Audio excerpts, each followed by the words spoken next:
संपत्ती आम्हा संसारी भोगाची या परी काय सांगो काम तो कामना भोगितसे देवा आलिंगने हेवा चरण चुम्मे शांतीच्या संयोगे निरसला ताप दुसरे ते पाप भेद बुद्धी काम तो कामना भोगितसे देवा आलिंगने हेवा चरण चुम्मे तुका म्हणे पाहे तिकडे सारिखे आपुले पारिखे निसरे काम तो कामना भोगितसे देवा आलिंगने हेवा चरण चुम्मे विठाला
नित्यमनाकाशं परमाकाशं गोष्ठः प्राङ्गणरिङ्गणलोलमनायासं परमायासं माया कल्पितनानाकारमनाकारं भुवनाकारं मायानाथमनाथं प्रणमत गोविन्दं परमानन्दं परमानन्दं पांडुरंगा करो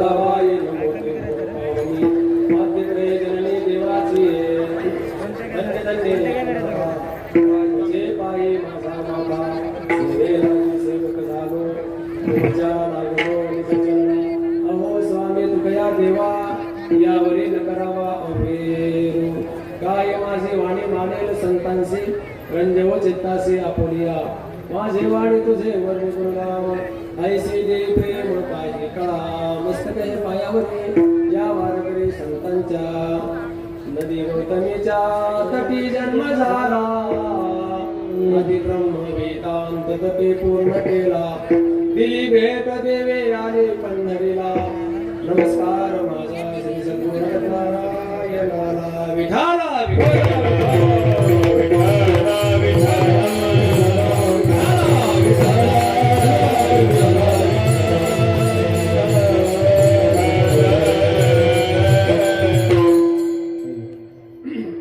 संपत्ती आम्हा संसारी, भोगाची अपरी काय सांगो, काम तो कामना भोगी तसे देवा, आलिंगने हेवा चरण चुंबे, अखिल सौंदर्य माधुर्य रसामृत सिंधू, भगवान श्री पंढरीनाथ परमात्मा, भगवत स्वरूप संत वृंद तथा आत्मस्वरूप कीर्तन प्रेमी भाविक सज्जन माता भगिनी तेव्हा सर्वांच्या पवित्र आणि पावन उपस्थितीमध्ये भगवंताच्या सेवेसाठी निवडलेला अभंग महान भगवत जगदवंदनीय जगद्गुरु संत श्रेष्ठ श्री तुकाराम महाराज यांचे एक अत्यंत महत्वपूर्ण असा अभंग आहे. या प्रस्तुत अभंगामधून श्रीमंत श्री जगद्गुरु तुकाराम महाराज स्वतःला प्राप्त असलेली संपत्ती आणि त्या संपत्तीच्या द्वारे प्राप्त होणारा भोग या दोन्हीचाही विचार तुकोबरायांनी या अभंगातून अत्यंत सुंदर अशा प्रकारचा मांडलेला आहे.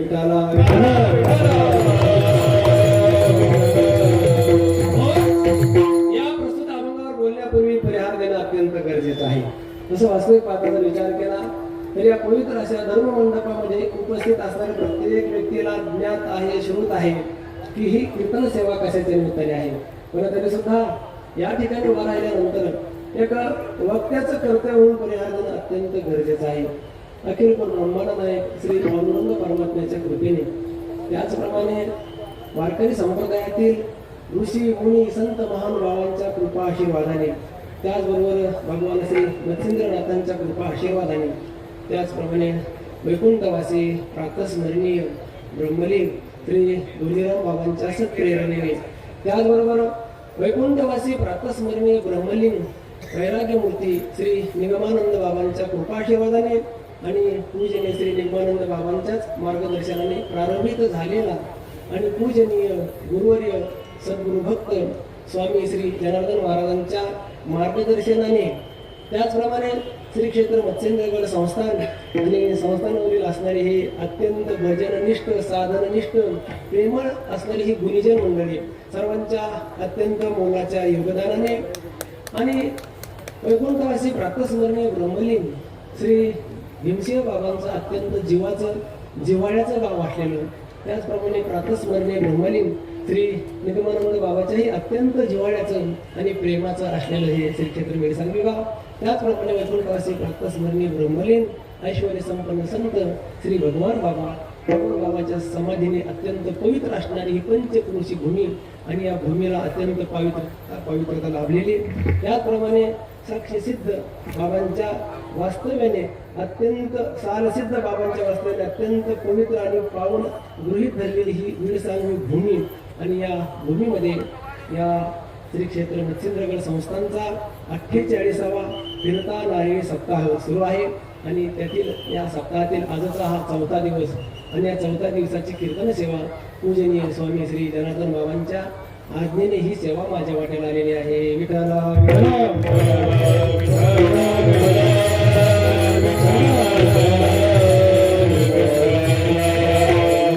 आज या भगवत चिंतन सेवेमध्ये माझ्या परम भाग्याने, माझ्या परम पुण्याने या ठिकाणी कीर्तनासाठी जे उपस्थित महात्मा आहेत ना, ते संप्रदायातील फार सिद्ध आणि अधिकारी कृतीतील महात्मा आहेत. या सप्ताहाचे अधिष्ठात्री म्हणून आपण ज्यांच्याकडे पाहतो, या सप्ताहाचे सर्व शाळा असणारे पूजनीय श्री स्वामी जनार्दन बाबा, तेही या सप्ताहामध्ये 7 दिवस उपस्थित राहून नुसती उपस्थितीच नाही तर प्रत्येक कीर्तनाच्या सेवेमध्ये स्वतः बाबा टाळ घेण्याची सेवा करतात.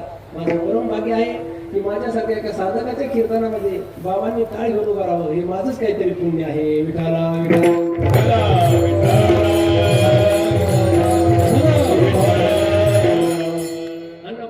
लागले ते म्हणजे बाबा टाळ घेऊन उभा, बाबा तर दिसतात सगळे करून लागले आणि बाबांनी मला अगोदर सांगितलं तू घाबरायची म्हणून थोडं उशिरा येतो. बाबा उपस्थित आहेत, त्याचप्रमाणे या ठिकाणी उपस्थित असणारे सर्व अधिकारी महात्मे आहेत. जोग महाराज वारकरी शिक्षण संस्थेचे माजी विद्यार्थी आणि श्री क्षेत्र नगद नारायण संस्थांचे ज्येष्ठ कीर्तनकार म्हणून ज्यांची आपल्या परिसरामध्ये ओळख आहे असे श्री हरिभक्तीपरायण गिरधारी महाराज शेळके आज स्वतः महाराज या ठिकाणी बाबांच्या प्रेमासाठी उपस्थित आहेत. त्याचप्रमाणे या गावचे जे संस्थान आहे ना साल सिद्ध बाबा, या संस्थांचे महंत, या गावातील तरुण मुलावर अत्यंत प्रेम करणारे, या गावावर प्रेम करणारे आणि नित्य वास्तव्याला या गावामध्ये राहणारे असे श्री क्षेत्र भगवानगड संस्थांचे ज्येष्ठ विद्यार्थी असे श्री हरिभक्तीपरायण हनुमान महाराज शास्त्रीजी महाराज स्वतः महाराज या ठिकाणी कीर्तनामध्ये उपस्थित आहेत. त्याचप्रमाणे नरसिंहनाथगड संस्थांच्या अंतर्गत असणारे एक अत्यंत पवित्र देवस्थान श्री माऊली महाराज संस्थांचे महंत श्री हरिभक्तीपरायण यशवंत बाबाही आज या ठिकाणी कीर्तनासाठी उपस्थित आहेत. त्याचप्रमाणे या कीर्तन सेवेसाठी तुळजवडी संस्थांचे महंत श्री हरिभक्तीपरायण संतोष महाराज उपस्थित आहेत. त्याचप्रमाणे ज्ञानराज वेदांत गुरुकुलाचे महंत विद्यार्थी आणि उमेशजी महाराज ते उपस्थित आहेत. सर्व ही महात्म्यांची या ठिकाणी पवित्र आणि पावन उपस्थिती असणारी आणि या पावन उपस्थितीमध्ये विशेषतः संतोष भारती बाबा उपस्थित आहेत. सगळी मागून झालं की बोलले तर गावाला जास्तच मागून आता महाराज उपस्थित आहेत. सर्व गुरुजन मंडळी आहेत. श्री क्षेत्र मत्स्येंद्रगड संस्थांच्या या पवित्र कार्यामध्ये सिंहाचा वाटा घेऊन चालणारे आणि संपूर्ण या महाराष्ट्रामध्ये ज्या गुणाच्या क्षेत्रामध्ये म्हणून ज्यांची ओळख आहे असे सर्व हे गुरुजन महात्मे आहेत. त्यामध्ये आताच पहिल्यांदा ज्यांनी चाल गायली असे श्री क्षेत्र मत्स्येंद्रगड संस्थांचे ज्येष्ठ काळकरी म्हणून स्वतःला घेतात आणि महाराष्ट्रातील प्रसिद्ध गायनाचार्य श्री हरिभक्तीपरायण नचिकेतचे अण्णा स्वतः अण्णा या ठिकाणी उपस्थित आहेत. त्याचप्रमाणे आपल्या श्री क्षेत्र मत्स्येंद्रगड संस्थांचे ज्येष्ठ काळकरी आणि ज्येष्ठ गायनाचार्य महाराष्ट्रामध्ये ज्यांच्या आवाजाची ख्याती आहे असे श्री हरिभक्तीपरायण महादेव बाबाही आज या ठिकाणी कीर्तनामध्ये काळ घेऊन आहेत. त्याचप्रमाणे आता त्यांनी पहिल्यांदा चाल गाऊ लागले असे श्री हरिभक्तीपरायण भाऊसाहेब महाराजही उपस्थित आहेत आणि श्री हरिभक्तीपरायण कामकर गुरुजीही उपस्थित आहेत. त्याचप्रमाणे आपल्याकडे मत्स्येंद्रगड संस्थांचे ज्येष्ठ मृदंगाचार्य श्री हरिभक्तीपरायण लघु महाराजही उपस्थित आहेत. त्याचप्रमाणे या बाजूला प्रसिद्ध असणारे मृदंगाचार्य श्री हरिभक्तीपरायण अंकुश महाराज या ठिकाणी उपस्थित आहेत. त्याचप्रमाणे आता त्यांनी सुंदर असं संगीत भजन त्यांचं झालं असे श्री ज्येष्ठ गायनाचार्य श्री हरिभक्तीपरायण अनिल महाराज उपस्थित आहेत आणि आपल्या संस्थांचे ज्येष्ठ कीर्तनकार श्री हरिभक्ती महाराज वारकर संस्थेचे माजी विद्यार्थी गणेश महाराज लावणे ते उपस्थित आहेत. राजेवेद महाराज हे उपस्थित आहेत. सर्व श्री ज्ञानराज वेदांत गुरुकुलातील आमच्या हनुमान शास्त्रीच्या सहवासामध्ये राहणारे आणि नित्य वेदांताचे आणि लघुचे पाठ करत राहणारे असे आपल्या आळंदी बांधकामामध्ये वास्तव्याला असणारे सर्व ही गुरुकुलातील ही सर्व विद्यार्थी मंडळी, माझ्या पाठीमागे असणारे आपल्या संस्थांचे ज्येष्ठ कोणतार मंडळी, सुंदर असे पेटी वाजवणारी पेटी वाजवत आणि तुम्ही सर्व भाविक सज्जन माता भगिनी सर्वांच्या उपस्थितीमध्ये आपल्याला ही सेवा काय जर ठरवायला गेले त्या वेळेमध्ये आपल्याला ही निगमानंद बाबाच्या चरणी समर्पित करायची.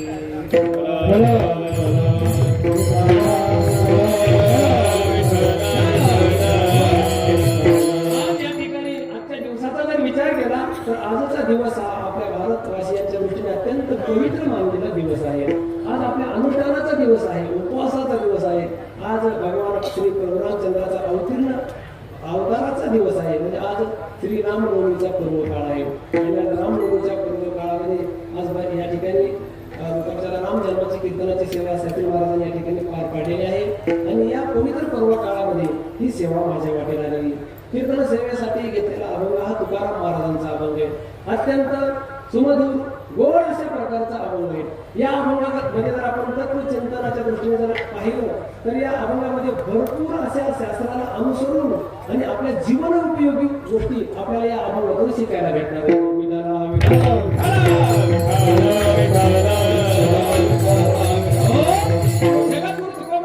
आजच्या अभंगामध्ये स्वतःला प्राप्त असलेली संपत्ती आम्ही आमच्या जीवनामध्ये काय संपत्ती मिळवली, आमच्याकडे कोणती संपत्ती आहे, त्या संपत्तीचा विचार आपल्या समोर मांडलेला आहे. बरं, प्राप्त असलेली संपत्ती आणि त्या संपत्तीच्या द्वारे आम्ही कोणता भोग घेतो, तर त्या भोगाचाही विचार तुकोबारांनी आपल्या समोर मांडलेला आहे. थोडक्यात म्हणजे तुकाराम महाराजांना प्राप्त असलेली संपत्ती आणि त्या संपत्तीचं साधन म्हणजे आपण भोग म्हणतो, त्या भोगाचा विचार आहे.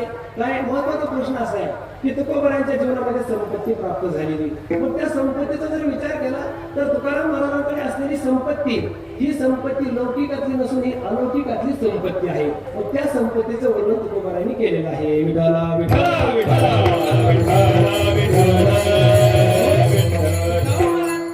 जगद्गुरु तुकोबारांना प्राप्त असलेली संपत्ती, तुम्ही सेवेसाठी घेतलेला अभंग हा संपत्ती ऐशी या संपत्ती आम्हा संसारी आमच्या प्रपंचाच्या क्षेत्रामध्ये आमच्या जीवनामध्ये आम्ही ही संपत्ती मिळवली, असे तुकोबारांचे शब्द आहेत. गाणाऱ्याने सुंदर गायला, तुम्ही सेवेसाठी अभंग घेतला, पण महाराज संपत्ती प्रत्येकाच्या जीवनात होते ना. तुम्ही संपत्तीविषयी वेगळं काय बोलला? बरं, तुकोबारांना प्राप्त असलेली संपत्ती, तुम्ही आता एक वाक्य बोलले की ती लौकिकातली नसून अलौकिक संपत्ती आहे. बरं, ती तुकोबारांना प्राप्त झालेली संपत्ती, मग त्या संपत्तीचा विचार तुम्ही आता इथं करण्याचं काय कारण? का तुकोबारांच्या संपत्तीचा विचार तुम्ही आमच्या समोर सांगू लागले? तर त्याचं अत्यंत महत्वाचं एक कारण आहे. कारण तुकोबारांना प्राप्त असलेली संपत्ती आहे ना, ती दिव्य संपत्ती, ती प्राकृत संपत्ती नाही मला, ती पारमार्थिक संपत्ती. आणि ती संपत्ती जोपर्यंत आपल्या जीवनामध्ये प्राप्त होत नाही तोपर्यंत आपल्या जीवनाची इति कर्तव्यता पूर्ण होत नाही. भौतिक संपत्ती किती मिळवा, कितीही कमवा, पण साधू संतांना प्राप्त असलेली संपत्ती जोपर्यंत आपल्याला प्राप्त होत नाही तोपर्यंत आपलं जीवन हे व्यर्थच असतं. विठाला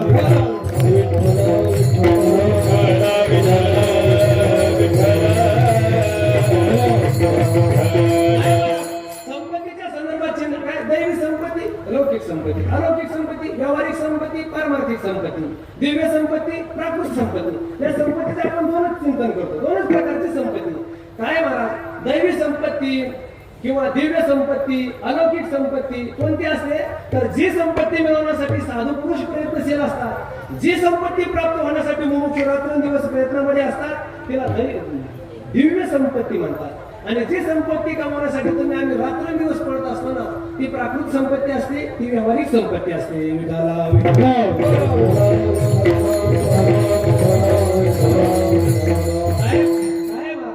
संपत्ती कोणतीही असू द्या, व्यावहारिक संपत्ती असो अथवा पारमार्थिक संपत्ती असो, संपत्तीच्या संदर्भाचं चिंतन करण्याचा विचार केला तर संपत्तीचा भोगाशी संबंध असतो.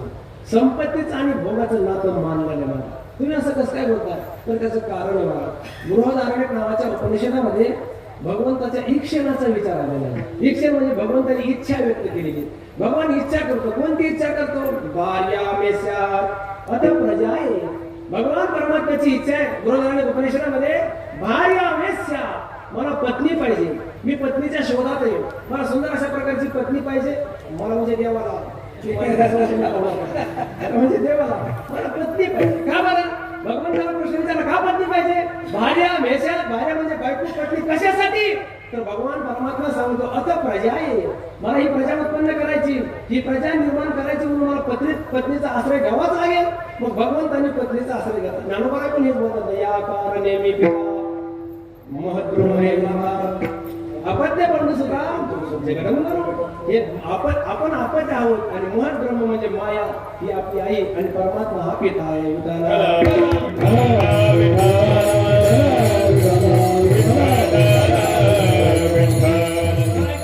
भगवान परमात्मा इतक्या क्षणावर थांबले नाही. भगवंताने पत्नीचा आश्रय घेतला, प्रजा आहे, प्रजा उत्पन्न केली. मग परमात्म्याने परत इच्छा केली, म्हणजे वित्तम मेस्या, मला वित्त पाहिजे, संपत्ती पाहिजे. कशासाठी?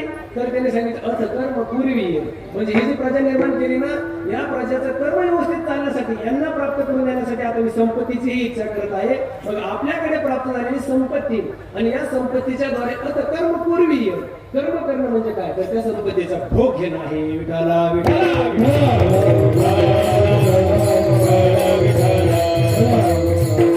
प्राप्त असलेल्या संपत्तीचं जर आपण चिंतन केलं आणि शास्त्राच्या दृष्टीने जर आपण संपत्तीकडे जर पाहिलं तर आपल्यापाशी प्राप्त असलेली संपत्ती ही ईश्वरकृत संपत्ती, मला जी भगवंताने दिलेली संपत्ती, पण या संपत्तीला अनुसरून त्या संपत्तीच्या 3 गती मानलेल्या आहेत शास्त्रकारांनी. कोणत्या 3 गती? एक श्रेष्ठ संपत्ती कोणती की जी संपत्ती दानामध्ये खर्च केली जाते. दानम भोगो नाशः. तिसरं वतयो भवन्ति वित्तस्य यो न ददाति न भुंक्ते तस्य तृतीया गतिर्भवति एव. शास्त्रकार सांगतात आपल्या जीवनामध्ये संपत्ती प्राप्त आहे. प्रत्येकाकडे संपत्ती आहे महाराज. संपत्ती नाही असं कुणीही नाही. ज्याच्या त्याच्या ऐपतीनुसार ज्याच्या त्याच्याकडे संपत्ती असतेच असते.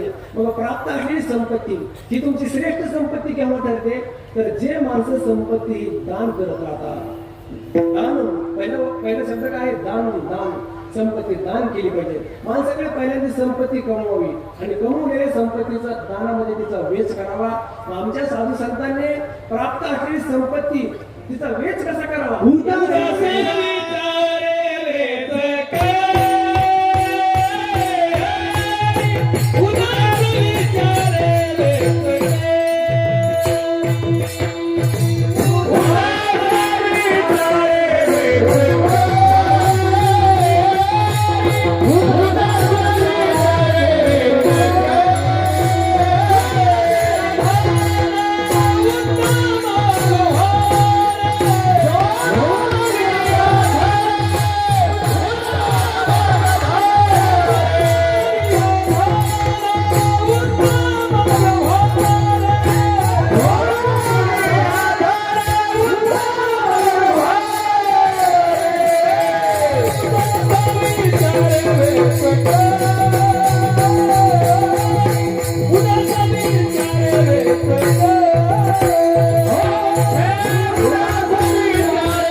उदास विचारे वेच करी. संपत्तीचा वेच कसा करावा?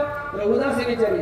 महाराज मत्स्येंद्रगड संस्थांच्या काळात ना हे साधी समोर काही फार भयानक नाही. कीर्तन करायला पण शिकवतो असं कीर्तन केलं पाहिजे. नुसतं वेच करी नाही, जोडून या धन आजवर संपत्ती करा. सांगू का आम्हाला तुम्ही प्रमाण दिलं. मला असं वाटतं की जीव वावरून टाका. मी खरंच जीव वावरून टाकला असता पण माझ्याकडे एकच जीव आहे. संपत्ती महाराज दान करा. वेच वेच उदास विचारे वेच करी म्हणजे दान करत राहा. संपत्तीची आसक्ती ठेवू नका. आपण जोडून या धन उत्तम व्यवहारे. काय तुकोबाराचे प्रमाण असतील? तुकोबारा सांगतात की जोडून धन न घाली माती. संपत्ती प्राप्त झाली ना माती घालू नका तुम्ही. अशी व्यर्थ संपत्ती जाऊ नका. ती दानामध्ये खर्च केली पाहिजे. जे लोक संपत्ती दान करतात ना ते अत्यंत पवित्र लोक असतात. म्हणून आपले बघा हे मोठमोठे भेटे सप्ताह चालतात ना. काय भव्य दिव्य स्वरूपाचे सप्ताह आहेत महाराज. इथं आल्यानंतर माझी नजरच दिपती महाराज. केवढा मोठा सोहळा आहे. आणि आमच्या नारायणगड संस्थांचा फार दिव्य स्वरूपाचा सप्ताह, श्री क्षेत्र भगवानगड संस्थांचा सप्ताह, श्री क्षेत्र वामन भाऊंचा सप्ताह, वेगवेगळ्या सप्ताहाकडे जर पाहिलं आता या सप्ताहाकडे पहा आणि या सप्ताहाची पूर्व पीठिका पहा. या सप्ताहामध्ये जर आपण पाहिलं ना तर या सप्ताहाने दान देणारे माणसं काही श्रीमंत नाहीत महाराज नाही. हे खेड्यातले लोक आहेत. कोणी ऊसतोड कामगार करणारे पण ऊस तोडणारे मजुरीने काम करणारे माणसं पण त्यांची पण 5-5 लाखापर्यंत देणगी असते महाराज. त्यांना परत परत आपला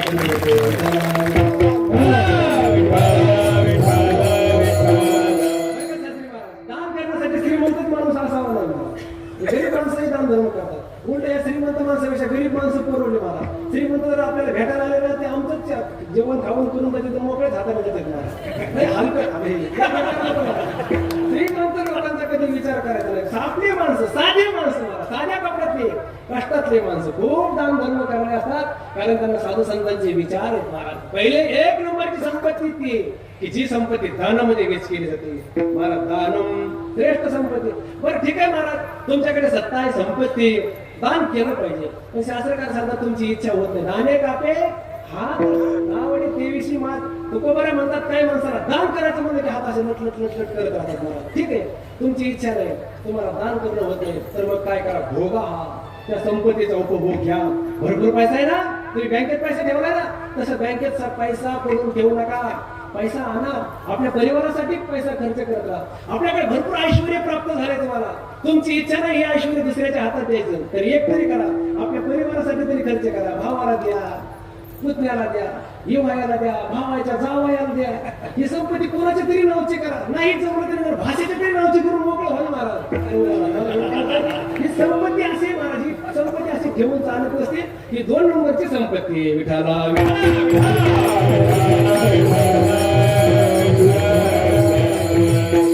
काही माणसाचा स्वभाव ते दान करत नाही, बरं भोगही घेत नाही, परिवारासाठी खर्च करत नाही महाराज. असं जीवन जगतात महाराज. बरेच माणसं असे असतात महाराज, भरपूर पैसा असतो पण पुढच्या पिढीचा विचार करत राहतात. काही खात नाहीत, पित नाहीत. घरी बायको आजारी पडली तर तिला पण दवाखान्यात येत नाहीत का, पैसे खर्च होईल म्हणून. खायला बसले चटणी वापर खाते महाराज. काही काही माणसं असे असतात. पण पैसा तर भरपूर, बँकेत पैसे पूर्ण आहेत. बायको म्हणून त्याला इतक्या पैशाचं करायचे काय, आपल्याला पैसे आणा ना, आता गरज आहे आपल्याला पैशाची. ते म्हणतो अगं तुला माहिती नाही पुढच्या पिढ्या काय खात्या, पुढच्या पिढ्या काय खात्या. बायको म्हणजे पुढच्या पिढ्या बांधल्या खात्या, कोण घ्या आता पैसे विनाकारण माणसं असं जीवन जगतात. पैसा असूनही उपयोग, भोग घेत नाही उपयोग काय.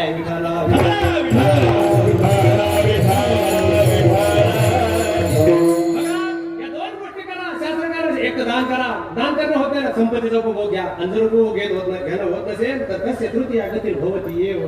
तृतीया गती कोणती तर नाशा, संपत्तीचा नाश निश्चित ठरलेला आहे. म्हणून बरेच माणसं महाराज बँकेत पैसे ठेवले, त्यांची परिस्थिती अशी झाली बँकच बंद करून गेली.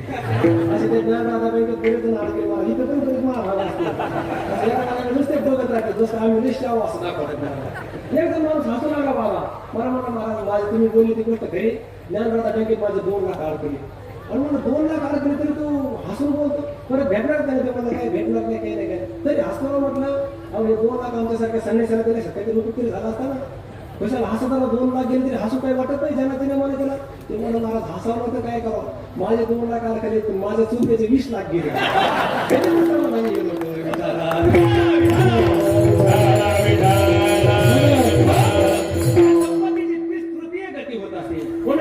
प्राप्त असलेल्या संपत्तीचा फार विचार सांगितला संतांनी. काय महाराज आपल्यापाशी संपत्ती, संपत्ती कशी ही जर ओळखायची असेल ना तर गीतेमध्ये पण त्याचा विचार आलेला आहे. आपल्या रजोगुणी, तमोगुणी आणि सत्वगुणी 3 प्रकारची संपत्ती. आपण त्याचं जर चिंतन केलं, आपल्याकडे जर तमोगुणी संपत्ती ओळखायची कसं, आपल्याकडे पैसा आहे, भरपूर पैसा आहे, पण तो पैसा असूनही जर आपल्याला सुख भेटत नसेल तर समजून चालायची ही संपत्ती तमोगुणी. इदम मध्यम या लब्ध. भगवान परमात्मा सांगतात इमम प्राप्त भजस्व मान. ही संपत्ती प्राप्त झाली पण त्या संपत्तीने हा सुखी नाही. बरं रजोगुणी संपत्ती कशी ओळखायची, आपल्याकडे पैसा आहे, भरपूर पैसा आहे, संपत्ती भरपूर आहे, पण आहे त्या संपत्तीत आपण समाधानी नाही, आणखी मिळावी, आणखी आम्हाला प्राप्त व्हावी अशी रजोवर आगात्मक विधी कृष्ण असं समुद्भवन. भगवान परमात्मा सांगतात अर्जुना ही कृष्ण वाढवणारी जी संपत्ती ना ही रजोगुणी संपत्ती. मग तमोगुणी संपत्ती आणि रजोगुणी संपत्ती या दोनही प्रकारच्या संपत्तीच्या द्वारे जर तुम्ही विषयांचा भोग घेण्याचा प्रयत्न केला तर ते विषय आणि त्या विषयांचा भोग कसा असतो तर ज्ञानोबा सांगतात विषयाचे समसुख म्हणजे बघा जी संपत्ती आपल्या जीवनामध्ये सुख देत नाही दुःख देत राहते ती संपत्ती तमोगुणी संपत्ती. म्हणून ती जी संपत्ती ना ती त्याच संपत्ती. आणि रजोगुणी संपत्ती जी इच्छा वाढवत राहते ती संपत्ती ना ती तुच्छ संपत्ती मानलेली. आणि सत्वगुणी संपत्ती कोणती तर आता जे महाराजांनी प्रमाण ना जोडून या धन उत्तम व्यवहार ही सत्वगुणी संपत्ती महाराज. आणि सत्वगुणी प्राप्त असलेली जी संपत्ती ना ही बरी पण पूर्ण बरी नाही. का बरं तर त्याचं कारण आहे या सत्वगुणी संपत्तीच्या द्वारे आपल्याला काय प्राप्त होतं तर तुकोबारा सांगतात तुका म्हणे ह्याची आश्रमाचे फळ आणि परमपद वैराग्याची. ही संपत्ती वैराग्य निर्माण करते म्हणजे भगवंताच्या प्राप्तीची भूमिका निर्माण करते. म्हणून ही संपत्ती बरी पण पूर्ण बरी नाही. का ही संपत्ती परमात्म्याची प्राप्ती करून देत नाही पण भगवंताच्या प्राप्तीची भूमिका निर्माण करते. म्हणून ही संपत्ती बरी मानलेली. मग पूर्ण बरी संपत्ती कोणती तर जी आमच्या तुकोबारांनी मिळवली. काय संपत्ती आहे मला त्याचा विचार पाहिजे. संपत्ती आम्हा संसारी ऐसिया संपत्ती आम्हा संसारी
तुकोबाराज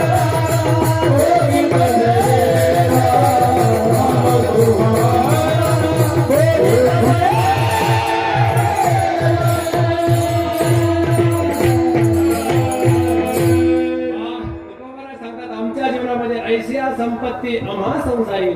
आमच्याही जीवनामध्ये संपत्ती आम्हाला जर कोणी दरिद्री म्हणून हिरवत असेल ना तर ते तुमच्या त्या हिरवण्याला काही अर्थ नाही. आम्ही पण संपत्तीवान आहेत, आमच्याकडे पण पैसा आहे, आम्ही पण संपत्तीवान आहोत. महाराज जगद्गुरु तुकोबाराला संपत्ती प्राप्त आहे, ती दिव्य संपत्ती. महाराज व्यावहारिक संपत्ती आणि व्यावहारिक संपत्तीच्या द्वारे प्राप्त होणारा भोग या दोन्ही विषयी तुकोबाराच्या अंतःकरणामध्ये तितकार आहे. ज्यावेळेला पंढरपूर सारखी आषाढी वारी जवळ आलेली आणि तुकोबाराच्या जीवनामध्ये भरपूर संपत्ती असा जर विचार आपण मानला तर तुकोबाराला त्या संपत्तीविषयी आसक्ती नाही. कारण का संपदा सोहळा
नावळे. संपदा ही नावळे आणि सोहळा म्हणजे त्या संपत्तीच्या द्वारे प्राप्त होणारा भोगही नावळे. भोगावरी आम्ही घातला पाषाण. तुकोबाला सांगतात मरण आणि काय मला संतांची विशेषता ही संतांकडे असलेली संपत्ती तिचा अनुमान करण्याची गरज नाही. व्यवहारामध्ये संपत्ती आहे किंवा नाही याचा विचार करत असताना आपण भोगाला हेतू ठेवून संपत्तीचा आपण अनुमान करू शकतो. अनुमान कशाला करायचं? हेतू, निर्दिष्ट हेतू ठेवून जे केलं जातं आणि जे साध्य केलं जातं त्यात अनुमान असतं. मला भोग आणि संपत्ती याच्यामध्ये भोगाला हेतू मानावा लागतो, कारण मानावं लागतं, साधन मानावं लागतं आणि संपत्तीला साध्य मानावं लागतं. त्यामुळे संपत्तीची सिद्धी होत असते. आपण संपत्ती आहे म्हणून भोग आहे असा विचार करता येतो. तर आपण न्यायशास्त्राच्या दृष्टीने जर विचार केला ना काय असतं मला हेतू निर्दिष्ट असावा. आपण अग्नीवरून धुमाची सिद्धी करू शकत नाही, धुरावरून अग्नीचा अनुमान होत असतो. कारण यत्र यत्र धुमा तत्र तत्र वन्नी हे अनुमान आहे. हे सगळी न्यायशास्त्राची प्रक्रिया आहे. म्हणजे मी का सगळं न्यायशास्त्र सांगावं असं काय तुम्ही अपेक्षा ठेवू नका. कारण न्यायशास्त्राचा विचार असा आहे निर्दिष्ट. एखाद्या डोंगरावर धूर दिसत आहे, एखाद्या दरीतून असा धूर वर येताना दिसतो तर तिथं काय असलं पाहिजे? काय असलं पाहिजे? जिथं धूर दिसतोय तर त्या धुरात आपल्याला फक्त दिसत आहे धूर. ज्या ती धूर दिसतो त्या तिथं काय असलं पाहिजे? काहीतरी काय असलं पाहिजे? हे काय नसतं, सिद्धांत नाही. म्हणजे मोठे कठोर सिद्धांत असं नाही. ज्या ती धूर आहे त्या तिथं काय असलं पाहिजे? अग्नी असलं पाहिजे. उत्तर योग्य बरोबर. कारण एका ठिकाणी विचारलं जिथं धूर दिसतो तिथं काय असतं? एक जण तिथं काय जेवण लागले असते तिथं काय जेवण असं काही नियम आहे? उत्तर हेच आहे, जिथं धूर आहे तिथं अग्नी. म्हणजे धुरावरून आपण अग्नीचं अनुमान करू शकतो. तसं अग्नीवरून धुराचं अनुमान होत नाही. जिथं जिथं अग्नी तिथं तिथं धूर असतोच असा नियम नाही. पण जिथं जिथं धूर आहे तिथे मात्र अग्नी हा निश्चित आहे. हे निर्दिष्ट हेतू म्हणजे धुराचा आहे. तसं संपत्तीचा जर विचार केला ना जिथं जिथं आयुष्य जिथं जिथं संपत्ती तिथे भोगच असतो असा नियम नाही. पण जिथं जिथं ऐश्वर्य भोग आहे असं दिसतंय आपल्याला सगळं तर नक्की समजून चालायचं की त्यांच्याकडे पैसा आहे. विठाला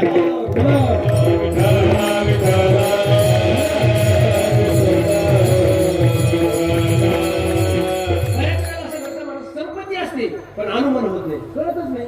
आपला भारत देश स्वतंत्र झाला होता बरं, एक घडलेली घटना आहे. मुंबईमध्ये एक घडलेली घटना आहे. भारत देश स्वतंत्र झाला आणि स्वातंत्र्याच्या उत्तर काळामध्ये 1-1.5 वर्ष झालेले स्वातंत्र्यता प्राप्त होऊन आणि मुंबईमध्ये काय घटना घडली? एका मोठ्या हॉटेलमध्ये भिकारी गेला, भिकाऱ्याने प्रवेश केल्यानंतर तो टेबल समोर डायनिंग टेबल वगैरे असतं ना व्यवस्थित टेबल खुर्चीमध्ये तो बसल्यानंतर त्या भिकाऱ्याने वेटरला बोलला इकडे. तो वेटर आला, त्याने सांगितलं जा एक राईस प्लेट आला आपल्याला.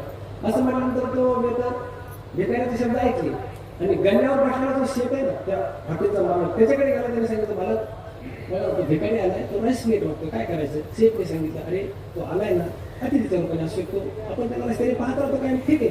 त्याने राईस प्लेट मागितलं ना, एक राईस प्लेट करा दे. मग त्याने राईस प्लेट भरवली, त्या भिकाऱ्याच्या समोर ठेवली. 2-3 दिवस झाला तो उपाशी होता. त्याने दररोज ती राईस प्लेट खाल्ली. खाऊन झालं की परत त्याने त्या वेटरला बोलला नाही इकडे वेटर परत आला काय आता काय करा, आणखी एक राईस प्लेट आहे. आणखी एक म्हणलं तर ते वेटर परत ते मागे मला ते भिकारी आणखी राईस प्लेट मागायला लागला. मालकाने सांगितलं आपला तो आला, आपण त्याला एक राईस प्लेट दिली. तो भिकारी पैशाचा त्याचा काही विषय नाही, त्याला बाहेर काढून दे. बाहेर काढून दे म्हटल्यानंतर ते वेटर परत आला. भिकाऱ्याने सांगितलं तुला राईस प्लेट भेटणार नाही, मालकाने तुला जायचं सांगितलं. त्या भिकाऱ्याने सांगितलं तुझी जी पहिली जी राईस प्लेट घेतली ना तिचे पण मी पैसे देणार आहे. आता दुसरी राईस प्लेट येणार आहे तिचे पण मी पैसे देणार आहे. आणखी एखादी जर आली तिचे पण पैसे देणार आहे. मला भरपूर खाऊ द्या, मालकाला सांग पैसे देणार आहे. ते परत वेटर मालकाकडे आला. थोडे भैया सिस्टम पहिल्यासारखे कारण इथं आवाज आला पाहिजे. इथं झाला नेमकं हॉटेलचं सुरू झालं दुसरंच सांगायचं सिस्टम.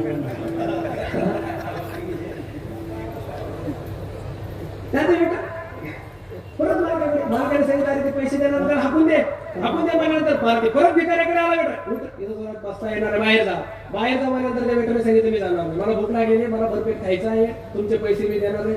ते वेटरने परत मालकाला सांगितलं, मालक जवळ आला. भिकाऱ्याने सांगितलं तुला इथं थांबायचं. उठ तो म्हणा अहो मला की पैसे देणार आहे ना, अहो तुमचे गिरायकी दैवत मानणार आहे तुम्ही म्हणून पैसे देणार आहे. त्या मालकाने सांगितलं अरे भिकारी रोज रस्त्याला फिरताना मी पाहत होतो ना, काय पैसे नाही बाहेर म्हणायचं. त्यांनी सांगितलं मी बाहेर होत नसतो, बाहेर मला राईस प्लेट द्या. भिकारी हाताला पेट लागला, बरेच भिकारी हाताला पेट झाला. म्हणजे असं बऱ्याच वेळेला लागत नाही तिथं याची बाजू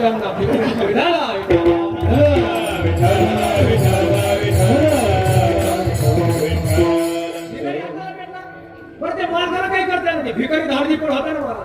ते वेटर सांगितलं आता काय करा पोलीस चौकीमध्ये पोलिसांना घेऊन या, असं बाहेर निघणार नाही. ते वेटर धावतच गेला. नेमकं योगायोगाने त्या पोलीस चौकीमध्ये एसपी साहेब आले होते. एसपी साहेबांनी सांगितलं अहो शेटनी बोलवले तुम्हाला. अहो हॉटेलच्या मालकाने बोलले काय काम आहे, अहो पटकन बोलवले. ते एसपी स्वतः आला. आल्यानंतर मालकाने विचारलं का शेट काय बोलवलं, काय नाही आहे भिकारी बसला बाहेर निघायला तयार नाही साहेब, त्याला बाहेर काढा म्हणल्यानंतर ते एसपी साहेब हे भिकारी होट बाहेर हो म्हटल्यानंतर ते भिकारीने सांगितलं बघा सेठ मला राईस प्लेट खायची, मी खाण्यासाठी आलेले. ते एसपी म्हणजे एखादी राईस प्लेट सेठने सांगितलं अहो एक खाल्ली आणखी मागत आहे म्हणल्यानंतर एसपी मला बाहेर तुला इथं भेटणार नाही.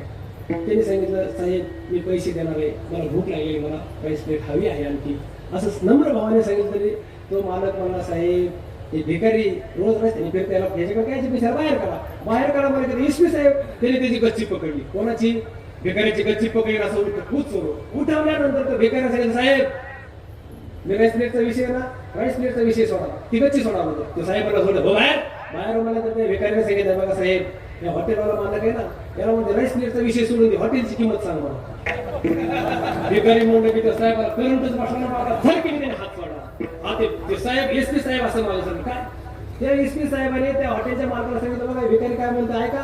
ते भिकारी म्हणा हो साहेब त्या हॉटेलची किंमत सांग, राईस प्लेट बाजू ठेवा हॉटेलची किंमत सांग, हॉटेलच घेतो तुझं.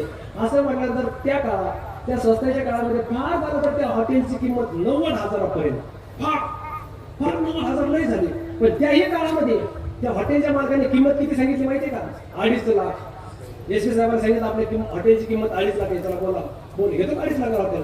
ते भिकारी म्हणला हा चालेल काय चालेल बसा मग ते अधिकारी ते साहेब ते लोक आहेत भिकारीने मस्त माझ्याकडे कोण का वाटतं ना ते गाबा भिकारी त्यांच्याकडून बंडल काढायला सुरुवात केली. बंडल काढावं समोर ठेवावं बंडल काढावं. एसपी साहेब मोजतात कट वेळ कमी असल्यामुळे कट पैसे मोजायला सुरुवात झाली. पाहता पैसे किती भरले माहितीये का, 2,35,000 भरले. म्हणजे 2.5 लाखाला किती कमी पडले, 15,000 कमी पडले. आणि भिकारी इकडच्या पिशव्या तिकडे पण ते काही सापडा म्हणजे ठीक आहे. एसपी साहेब अरे काय भानगड काय, अरे 15,000 कमी फक्त आता हॉटेल तुझ्या नावचं होणार आहे बघ पटकन. त्याने सांगितलं साहेब पैसे दे माझ्याकडे एवढेच पैसे. ते साहेब एसपी म्हणला अरे तुझ्याकडे कुठेतरी ठेवलेले असतील. त्यांनी सांगितलं साहेब पैसे इकडे ठेवलेले सोबतच असतात माझे पैसे, पण माझे पैसे एवढेच येतात बघ कुठेतरी नाही बस साहेब एवढेच पैसे. ते मला साहेब जाऊ द्या. आता एसपी म्हणला अरे वेळाच की काय आता हॉटेल घ्यायचा प्रसंग आला, 15,000 हॉटेल सोडायला लागला. त्याने सांगितलं साहेब जाऊ द्या ना, त्यांना विषय सोडून हॉटेल आपल्या नशिबातच नाही. काय करायचं हॉटेल घेऊन 15,000साठी कुठं 15,000 रुपये आता माझ्याकडे सध्या नाही तर कुठं नाही कुणी द्यायचा भरोसा नाही काही नको मला ते हॉटेलच घ्यायचं नाही. भिकारी उठल्यानंतर जसं एस पी साहेबांनी सांगितलं तू माघार घेऊन तुला 15,000 मी देतो. एस पी साहेबांनी त्याला 15,000 दिले. आता 15,000 रुपये 2.5 लाख पूर्ण झाले. ते सगळे 2.5 लाख त्या हॉटेलचा जो शेट आहे तो मला त्याच्या हातात दिले आणि ते भिकाऱ्याचे पिशव्या वगैरे त्याच्या गळ्यात अडकले. साहेबांनी त्याला हॉटेलच्या बाहेर काढलं भिकाऱ्याला बसवलं. हॉटेल ते भिकाऱ्याच्या नावाचं झालं म्हणून ते हॉटेल अजूनही प्रसिद्ध आहे. मुंबईच्या त्या परिसरामध्ये त्या हॉटेलला नाव आहे आणखी नाही भिकाऱ्याचं हॉटेल म्हणतात. बरोबर श्रीमंत लोक जेव्हा जातात ते भिकाऱ्याचं हॉटेल प्रसिद्ध आहे. तुमचा जर माझ्या विश्वास नसेल ना तुम्ही उद्या मुंबईला चला महाराज वाटतं तिकडचे पैसे तुम्ही द्या मी तुम्हाला काही म्हणणार प्रसिद्ध करत नाही. आता एक मला प्रश्न विचारायचा आहे. आता जर त्या भिकाऱ्याकडे आपण पाहिलं तर भिकारी हॉटेल घेऊ शकतो असं मनात पण येऊ शकतं का? त्याच्याकडे ती संपत्ती असं करू शकतं का? संपत्ती आहे पण त्याचा अनुमान होऊ शकत नाही. विठाला विठाला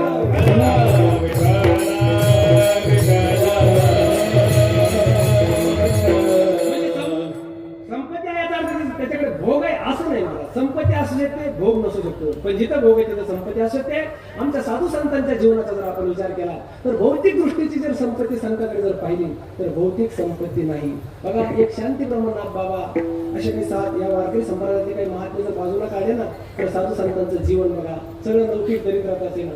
ज्ञानोबाराचं जीवन जर पाहिलं तर जन्मल्यापासून ज्ञानोबारा दरिद्री अवस्थेमध्ये येत महाराज. लौकिक दृष्टीने बरं ज्ञानोबारासारखं सम्राट चक्रवर्ती कोणी नाही पण लौकिक दृष्टीने जर पाहिलं तर एक मधुकरीची झोळी ज्ञानोबारांच्या हातात आहे.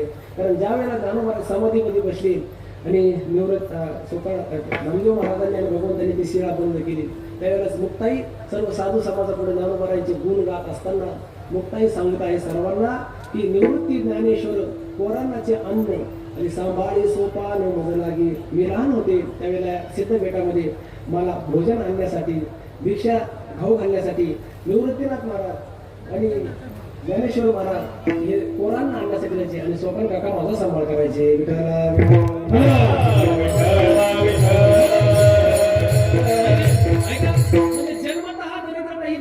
ठिकाणी दिसते भौतिक दृष्टीने पण तुकोबाराचं जीवन वेगळे.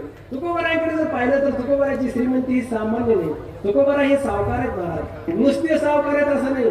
तुकाराम महाराज हे सावकारांचे सावकार आहेत. काय तुकोबारांचं ऐश्वर्य असेल महाराज पण काय झालं दरिद्रता का आली तर तुकोबारा सांगतात दुष्काळे आटीला द्रव्याने नामाला स्त्री एक अन्न करिता मे. हे तुकोबारांचे शब्द दुष्काळ पडला अकाळ झाला. ज्या ज्या लोकांना कर्ज दिलं होतं ना त्यांना परत देण्याचं सामर्थ्य राहिलं नाही. पीक जमिनीमध्ये पीक नाही अकाळ पडलेला आहे. अशा वेळेला तुकोबारांनी काय केलं कर्ज माफ करून टाकलं. सर्वांना कर्ज माफी केली. जेवढे देऊच्या परिसरामध्ये जेवढे शेतकरी होते सर्वांना तुकोबारांनी सांगितलं की आमच्याकडून तुम्ही घेतलेलं जे कर्ज आहे ते आता परत देण्याची गरज आहे. तरी पण याच्यातील एखादा इमानदार व्यक्ती येऊ शकतो महाराज या वेळेला मी तुमचे पैसे घेतलेले मी जरी नाही घेतले तर माझ्या मुलाकडे आणून देऊ शकता. म्हणून तुकोबारांनी विचार केला जे कर्ज वाटलेल्या ज्या वह्या होत्या ना त्या सगळ्या तुकोबारांनी इंद्रायणीच्या डोहामध्ये टाकला. बघा काय तुकोबाराचे उदाहरण असेल. सर्वांना कर्जमाफी केली आणि 100% कर्जमाफी महाराज. या भारत देशामध्ये गरिबांसाठी 100% कर्ज माफ करणारा आद्य पुरुष कोण असेल तर ते म्हणजे जगद्गुरु तुकाराम महाराज. महाराष्ट्राच्या मुख्यमंत्र्यांना माझं सांगणं आहे महाराज तुम्हाला जर कर्जमाफीची योजना राबवायची असेल तर त्या योजनेला असं नाव द्या श्री संत जगद्गुरु तुकाराम महाराज कर्जमाफी योजनेअंतर्गत ते सर्व शेतकऱ्यांना आम्ही कर्ज माफ करत आहोत. हे निर्धार योजना महात्मा गांधी दुसरं काय असं काय तुम्ही कष्ट महाराज येतात हे योजना साधू संतांचे नाव दिले पाहिजे. म्हणून तुकोबाराच्या ठिकाणी दरिद्रता आली पण कशाने आली ही दुष्काळाने आली. तुकोबाराही दरिद्री दिसतात. आणखी वेगवेगळ्या संतांचा वेगवेगळा विचार आहे. विदुर काकांचं जीवन बघा ना. विदुर काका सामान्य नाहीत महाराज. विदुर काकांचं जीवन असं आहे विदुर काका हे मंत्री पदावर आहे सल्लागार आहे. कोणाचे सल्लागार आहे धृतराष्ट्राचे. धृतराष्ट्राला सल्ला द्यावा विदुर काकांनी. दुर्योधनालाही सल्ला द्यावा विदुर काकांनीच. तर शकुनी मामालाही सांगावं विदुर काकांनी. कारण विदुर काकाकडे हक्क होता. विदुर काकांनी खूप वेळेला प्रयत्न केले कारण गादीचे वाद सुरू झाले. गादीचे वाद आणि गादीचं भविष्य पाहून विदुर काकाला राहावे ना. परत विदुर काकांनी त्या शकुनी मामाला सांगायला सुरुवात केली मामा तुम्ही तरी थोडं समजून घ्या समाजात फार वाईट चाललेलं आहे. तुम्ही जर भाषेच्या बाबतीत जर तुम्ही समजून घेतलं नाही तर भविष्यात उद्रेक होतील. म्हणून आता तुम्ही सावध राहा. मामालाच मामा ऐकायला ते धृतराष्ट्र ऐकायला. अशा प्रसंगामध्ये ज्या वेळेला विदुर काकाच्या लक्षात आलं बापरे हे कोणी ऐकायला तयार नाही तेव्हा आता आपण काय केलं पाहिजे. विदुर काकाने त्यांना मंत्री म्हणून संपत्तीने भरलेलं घर त्या घराचाही त्याग केला आणि मंत्री पदाचाही राजीनामा दिला. का काका म्हणे अरे ट्रस्टी म्हणून माझी नेमणूक करायची, माझंच ऐकायची नाही. मग पहिला ट्रस्टी आपले मंत्रिपदाचा राजीनामा देणारे कोण असतील तर देवीधर काका आहेत.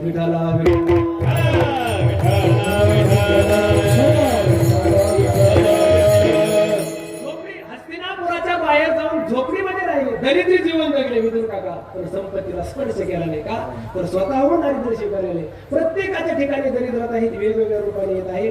पण महाराज सगळा जरी विचार केला तर आमचा साधू समाज जास्त असा आहे की संपत्ती वाईट नाही, पण संपत्तीच्या संबंधाने घडणाऱ्या गोष्टीत ना त्या वाईट आहेत. म्हणून संतांनी संपत्तीचाच त्याग केलेला आहे.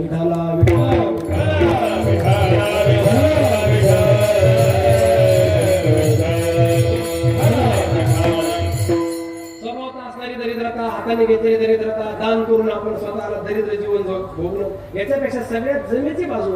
आणि आद्य आमच्या साधू संतांचे कोणते विचार दिसतात तर संपत्तीचा स्पर्श न होऊ देणं. संपत्ती आली की पुढच्या गोष्टी येत राहतात. म्हणून संपत्तीपासूनच आमचे संत महात्मे बाजूला गेले. पहिल्यांदा सावधगिरी किती महत्वाची असते. काय झालं का शाळेमध्ये बरं का, पहिलीच्या वर्गाचा शिक्षक शिकून आला, पहिलाच वर्ग भरला, पहिल्यांदाच मुलं शाळेमध्ये आली. मग त्या मुलाला त्या शिक्षकांनी शिकायला सुरुवात केली. बघा मुलांनो, आज पहिला वर्ग आहे आपला, पहिल्या दिवशी आला. मग आता क ख ग घ ग प्राचीन पद्धतीने ते शिकवायला सुरुवात केली. पहिल्यांदा त्या शिक्षकांनी बोर्डावर काय लिहिलं, क लिहिलं. चला बोला विद्यार्थ्यांनो, हे काय आहे, ज्यांना ज्यांना माहिती त्यांनी सांगितलं क आहे, क मांडीवर पुस्तक आहे. मग शिक्षकांनी सांगितलं मला क, मग सगळे विद्यार्थ्यांनी क म्हणायचे. आता क परत त्यांनी सांगितलं आज फक्त क वरच पाठ होणार, फक्त क. प्रत्येकाने लिहिलं का, लिहिलं म्हणा क क क क क एवढंच चाललं होतं. त्या शिक्षकांनी सगळ्याकडे पाहिलं, सगळे क म्हणत होते, पण एक पोरग क म्हणत होते. तर आश्चर्य वाटते ते. आता ते शिक्षक ते नसतं, ते शिक्षक जवळ गेला, अरे बाळा तुला बोलता येत नाही का, म्हण का क म्हणल्यानंतर ते पोरग काय क म्हणे. त्या शिक्षकांनी बाकीच्या पोराकडे पाहिलं, का रे त्याला बोलता येत नाही का. पोराने सांगितलं अहो मास्तर काय सांगा तुम्हाला बोलता येत नाही ह्याला, वर्ग क्लास होते ना म्हणजे वर्गाच्या बाहेर जाऊ क त्या नावाच्या 25 शिवाय त्याच्याकडे सुरुवात होणार आहे. आता क म्हणे नाही, ते शिक्षक म्हणे म्हण का नवा. त्याने पाहिलं सरकडे रागून पाहिलं, पण क काय म्हणाला काय. शिक्षकाला असा राग आला, जोरात काना खाली मारलेला, मारल्याबरोबर ते पोरग खाली पड, परत मारली म्हण का पोरग काय क म्हणून क्लास संपला मारा. जी शिक्षक तापला मारा.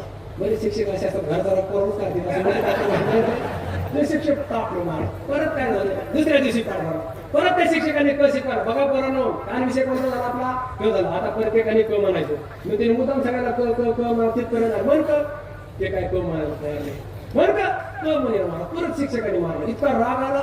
हे जर क म्हणत नसेल तर पुढच्या वाडा बारा खेळत असेल तर त्यांना त्याच्या हाताला पकडलं घरी घेऊन आला. त्याचा बाप असा दारातच बसला, आई स्वयंपाक करत होते, समोर घेऊन त्या बापाच्या समोर बघायला, हे बघा तुमचं पोरग सांभाळा, हे शाळेच्या लायकीचं नाही. बापाने सांगितलं काय झालं, अहो काय झालं, कालपासून क शिकवतोय.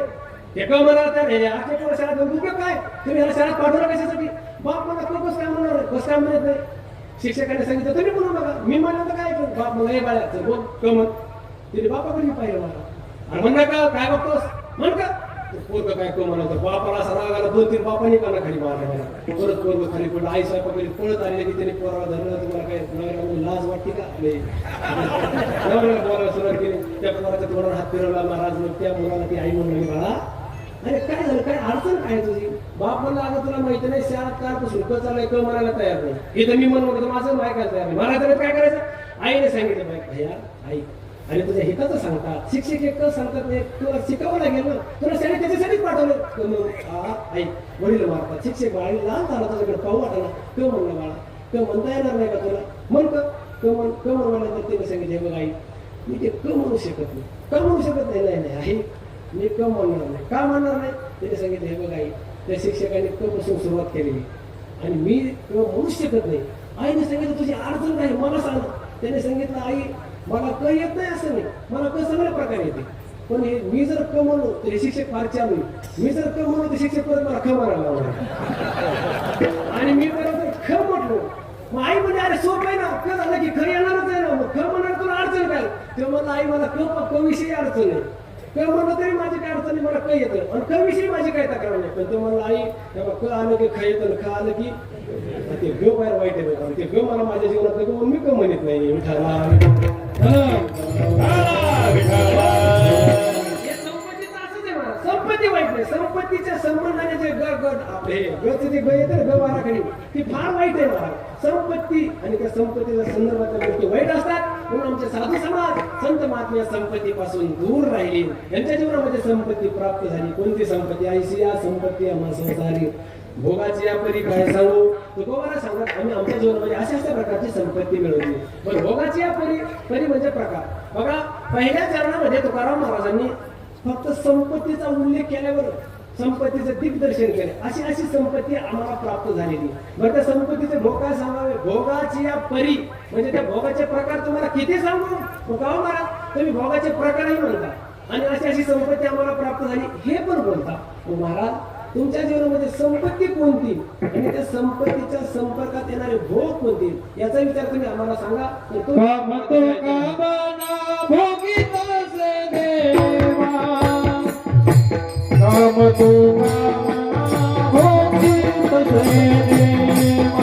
बोला बोला बोला.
तुकोबारा सांगतात आमच्या जीवनामध्ये संपत्ती काय संपत्ती आहे महाराज. तर तुकोबारा सांगतात कामरूपी संपत्ती आम्हाला प्राप्त झाली. काम तो काम ही संपत्ती आहे. तुकोबाराच्या जीवनामध्ये संपत्ती कामरूपी संपत्ती. या कामाच्या संदर्भात जर चिंतन करायचा विचार केला ना तर काम हा 3 प्रकारचा मानलेला आहे बरं का. एक विकार रूप काम आहे, एक पुरुषार्थ रूप काम आहे आणि एक भक्ती रूप काम आहे. या तिन्ही कामाचं जर चिंतन केलं तर हा विकार रूप काम आहे हा त्याज्य. भगवंताने अर्जुनाला सांगितलं अर्जुना विकार रूप काम कोणता? या कामाचं स्वरूप काय? जो काम आपल्याला नरकाच्या मार्गाने घेऊन चालतो ना तो विकार रूप काम असतो. कारण भगवंताने अर्जुनाला सांगितलं अर्जुना बघा या 3 गोष्टी त्रिविधम नरकस्येदम द्वारम. भगवंत सांगतात अर्जुना हे नरकाचे द्वार आहे. विकार रूप काम हा नरकाचं द्वार आहे. म्हणून या तस्माद येत त्रयम त्याचे या तिन्हीचाही त्याग काम क्रोध असता लोभ. भगवंत सांगतात अरे अर्जुना या कामाचा त्याग केला पाहिजे का?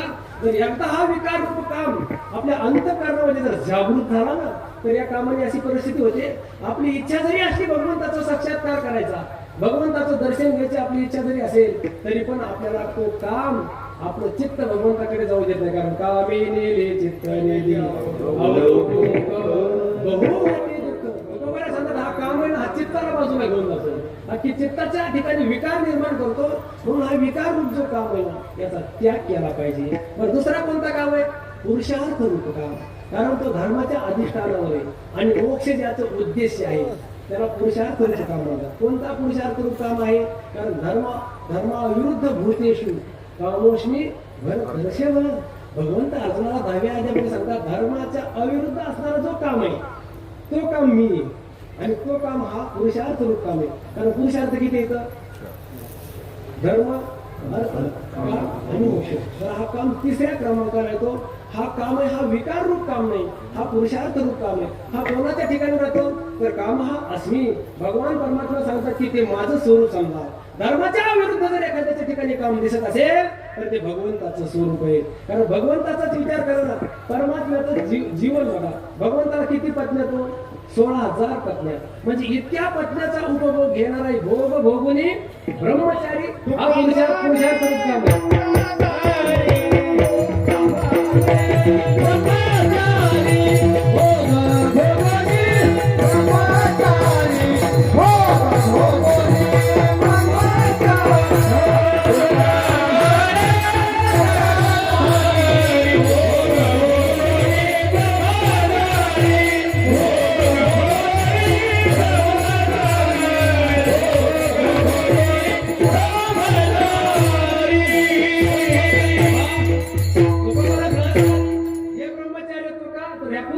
काम आहे महाराज, हा भगवंताच्या ठिकाणी. पण या पुरुषार्थ रूप काम ज्याच्या ठिकाणी राहतो त्याचं शास्त्रामध्ये स्तवन सापडतो, त्याचंच दर्शन, त्याचीच भेट पहा. तर महाराज पुरुषार्थ रूप काम आहे. तो परमात्मा कोण? विवातिरी एक वसविले नगर, त्याचे नाव पंढरपूर रे. तेथील मोकासी चार भुजा त्यासी, बाईला 16,000 रे. नाचत जाऊ त्याच्या गावाने किरिया, सुख देईल विसारे. आपण पंढरपुरात चालताना आपण म्हणतो की तुकोबाला सांगतात त्याच्या गावाला चला. कोणाच्या? भीमातील एक वसविले नगर, त्याचे नाव. पण त्याला बायका किती? बाईला 16,000 रे. 16,000 बायकांचा नवरा आहे त्याच्या दर्शनाला चला. जास्त बायका असणाऱ्याच्या दर्शनाला चला कोणी असं पण बरोबर असते का? तरी तुकोबा म्हणतात चला. अहो याला तरी 16,000 आहेत बघा. जे भीमेचं किराणा होतं त्याला तरी 16,000 आहे. एक 80,000च्या बायकाचं येड होऊन गेलं आपल्या. 80,000 बायकावाला कोण? 16 पंचे 5 पट बायकात ना महाराज. इतका बायका आहेत तरी पण रावणाचं वर्णन सापडणार नाही. कधी गाठ्याच्या का नावावर दिसला का? समुद्र तीरी एक वसविले नगर, त्याचं नाव लंका पुनरी. तेथील मोकाशी किती? 20 भुजा त्याशी, आणि बाईला 80,000 रे. नाचत असं कधी सापडतं का? सापडत नाही. त्याचं कारण आहे रावणाचं वर्णन कधीच गाथेमध्ये दिसणार नाही. पण रावणाच्या ठिकाणी काम आहे ना, काम आहे हो. पण रावणाच्या ठिकाणी असणारा जो काम आहे हा विकार रूप काम आहे, आणि भगवंताच्या ठिकाणी असणारा काम हा पुरुषार्थ रूप काम आहे.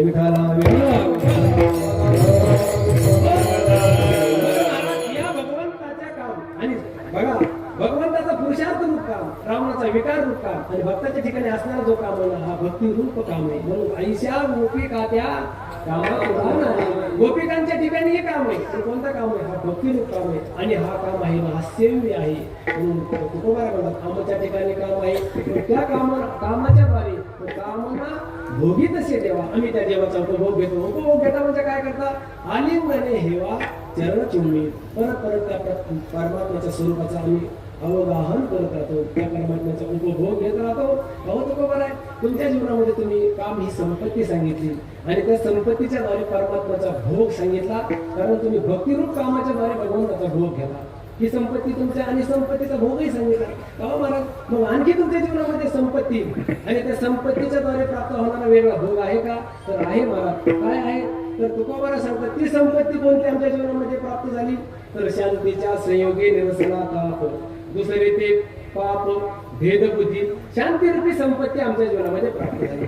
बघा शांती एक अशी संपत्ती ती प्रत्येकाच्या जीवनामध्ये प्राप्त झाली पाहिजे. शांतीला फार मोठं महाराज तुकोबा सांगतात शांती परते नाही सुख हेर अवघेचे दुःख, मनावरी शांती धरा पहिलं. तुकोबा सांगतात बाबा रे शांती सामान्य समजू नका. ही शांतीरूपी संपत्ती आपण अगोदर प्राप्त करून घ्या, कारण या शांतीनेच आपल्याला सुख समाधान प्राप्त होणार आहे. आणि पहिलं तिराला आपण या शांतीरूपी संपत्तीच्याच आश्रयाने जाणार आहे. म्हणून शांती भेटली पाहिजे, शांती मिळाली पाहिजे. अहो ऐका ना बरं का, थोडं लक्ष द्या. नुसतं तुकोबाराच शांतीची प्राप्ती करून घ्या असं म्हणतात असं नाही. कारण तुकोबाराचं स्वरूपच असं आहे, अहंता ममता दौडून निज शांती वरिली. हे तुकोबाराच्या निर्माणाने वर्णन केलं का नाही? ही शांतीरूपी संपत्ती तुकोबारांनी मिळवलेली.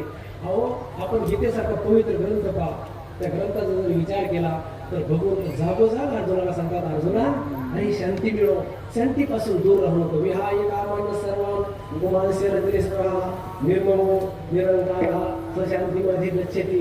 अरे विहाय कामानं सर्व कामांचा त्याग कर अर्जुना. हे भगवंत दुसऱ्या अध्यायात म्हणले. बरं भगवंताला दुसऱ्या अध्यायात बोलले मग राहत नाही. परत 4था अध्याय सुरू झाला. 4थ्या अध्यायामध्ये भगवंताने सांगितलं अर्जुना 4था नभूते ज्ञान, हे ज्ञान प्राप्त करून घेतलं पाहिजे. अर्जुनाने विचारलं देवा तुम्ही ज्ञान प्राप्त करून घ्या म्हणता कशासाठी? भगवंताने सांगितलं ज्ञानम लब्ध्वा पराम शांती, म्हणजे ज्ञान जर प्राप्त झालं तर त्या ज्ञानातून तुम्हाला काय प्राप्त होणार आहे? शांती प्राप्त होणार आहे. म्हणून ज्ञान प्राप्त करून घ्या. भगवंताने सांगितलं अर्जुना ऐक मी तुला सोपा विचार सांगतो, ही शांती आहे ना ही मिळवलीच पाहिजे. जागोजाग भगवान बोलले. 4था अध्याय झाला की दुसरा पुढं कोणता अध्याय सुरू होतो? 6वा अध्याय आहे ना. 4था अध्याय संपला कोणता सुरू होतो? 5वा. हा आहे टार्गेट तुम्ही. 4था अध्याय संपला की 5वा अध्याय. 5वा अध्याय सुरू झाला. भगवंताने सांगितलं अर्जुन ऐक मी तुला मागच्या अध्यायामध्ये बोललो युक्त कर्म फलम त्यक्त्वा, तू आता कर्मफलाचा त्याग शांती मापनोती नैष्टिकी, तुला शांती प्राप्त करायच्या कर्मफलाचा त्याग कर. परत 6वा अध्याय युंजते ओम तदात्मानं योगिनी येत मानसा शांती निर्वाण कर्मा मग संस्थामध्ये गच्छती. बरोबर 6व्या अध्यायात असं बोललो. भगवंताने सांगितलं अर्जुन तू योगी हो, बस तुला कर्माचा ही त्याग व्हायला आता योगाची साधना कर. कशासाठी? तर शांती तुला प्राप्त होईल योगी झाल्यानंतर. मग भगवंत जी विसरली भले बाबा सांगायचे काही गोष्टी भगवंताला जेव्हा आठवतात तेव्हा बोलत राहायचे. भगवंत 18व्या अध्यायात भगवंत सावध झाले. अरे अर्जुना विसरून गेलो अर्जुना. अरे विसरून तुला महत्वाच्या गोष्टी सांगत असतात बऱ्याच गोष्टी बाजूला राहिल्या. अर्जुना ऐक ना आता टाइम संपत आला. अर्जुना तुला सावध राहा, डोळे झाकून नको अर्जुना. अर्जुना परत येऊ गेला नाही. अर्जुना असं तुला काय झालं येण्यासारखं इकडे तिकडे गावरा राहिला तुम्हाला लक्ष नाही का? तुम्ही मनावर घेऊ नका. भगवंताने सांगितलं अर्जुना मी तुला ही शांती प्राप्त करण्यासाठी अनेक उपाय सांगितले पण तू आणखी याचा विचार केला नाही. तुला सोपा उपाय सांगतो अर्जुना, तुला शांती मिळवायचीच असेल तर एक कर, तू आता शरण जा. कोणाला? तमेव शरणं गच्छ सर्वभावेन भारत तत्प्रसादात् पराम शांती स्थानं प्राप्स्यसि शाश्वतं. शाश्वत स्थानाची प्राप्ती होईल. परम शांती म्हणजे शांती पर शांती तुला प्राप्त होईल अर्जुना. पण देवाला शरण जा. विठाला विठाला भगवंताने किती महत्व दिलं अर्जुना. एक सावध अर्जुना शांती मिळवली पाहिजे. शांती शांती शांती ज्याच्या जीवनामध्ये त्याचं जीवन धन्य. ज्याच्या जीवनामध्ये शांती प्राप्त झाली त्याचं जीवन कृतार्थ होतं. म्हणून तुकोबांनी शांतीचं वर्णन केले. महाराज असंच एका ठिकाणी मी कीर्तनात थोडं शांतीविषयी बोललो. काय उपनिषदातले श्लोक सांगितले. कीर्तन झाले तरुण मला भेटला. तो म्हणा महाराज तुम्ही कीर्तनामध्ये शांतीचं लयच वर्णन केलं. मी म्हणलं मी केलं नाही भगवंतांनी केलं. साधू संतांनी शांतीचा विचार सांगितला. पण ते म्हणलं महाराज तुम्ही जे कीर्तन सांगत होते ना ज्याला शांती भेटली त्याचं जीवन सुखी असते, ज्याला शांती प्राप्त झाली तो समाधानी राहतो. हे जे तुम्ही कीर्तनात बोलत होते ते अगदी खरं आहे. मी म्हणलं कसं काय? ते म्हणलं महाराज तुम्ही सांगत होते शांती नांदली पाहिजे. शांती प्राप्त झाली की त्याच्या जीवनात टेन्शनच राहत नाही. महाराज माझ्या जीवनामध्ये मला शांती प्राप्त झाली, मला काहीच टेन्शन राहिलं नाही. आता माझ्या लक्षातच आहे ना आमच्यासारख्या फकीराच्या काय लक्षात. मी म्हणलं तुला शांती प्राप्त झाली. अरे शांतीचा विचार सामान्य समजा नको. ते म्हणलं महाराज मला तेच म्हणायचं ना तुम्ही कीर्तनात शांतीचं वर्णन केलं. किती कीर्तन तुमचं आवडलं महाराज. बाकीच्या कचकाला आवडलं तर मला ते कीर्तन आवडलं. फार तुम्ही शांतीचं वर्णन केलं. पण महाराज तुम्ही जे बोलले ते अगदी खरे. शांती प्राप्त झाली की जीवन सुखी. मला शांती प्राप्त झाली माझं जीवन सुखी झालं. मी त्याला म्हणलो बापरे आश्चर्याची गोष्ट आहे. अरे इतक्या साधना कर शांती साधना करणाराच प्राप्त होईल. तुझ्या जीवनामध्ये तो काहीतरी साधना केली असेल. साधना म्हणजे किती ताप लागते. मला महाराज साधनेचं नाव घेऊ नका. त्या साधनेच्या 2 वर्ष माझं फिरत होतो मी. साधनेमुळे शांती भेटली नाही. साधनेमुळे शांती भेटली नाही. माझ्या पद्धतीने मला शांती प्राप्त झाली.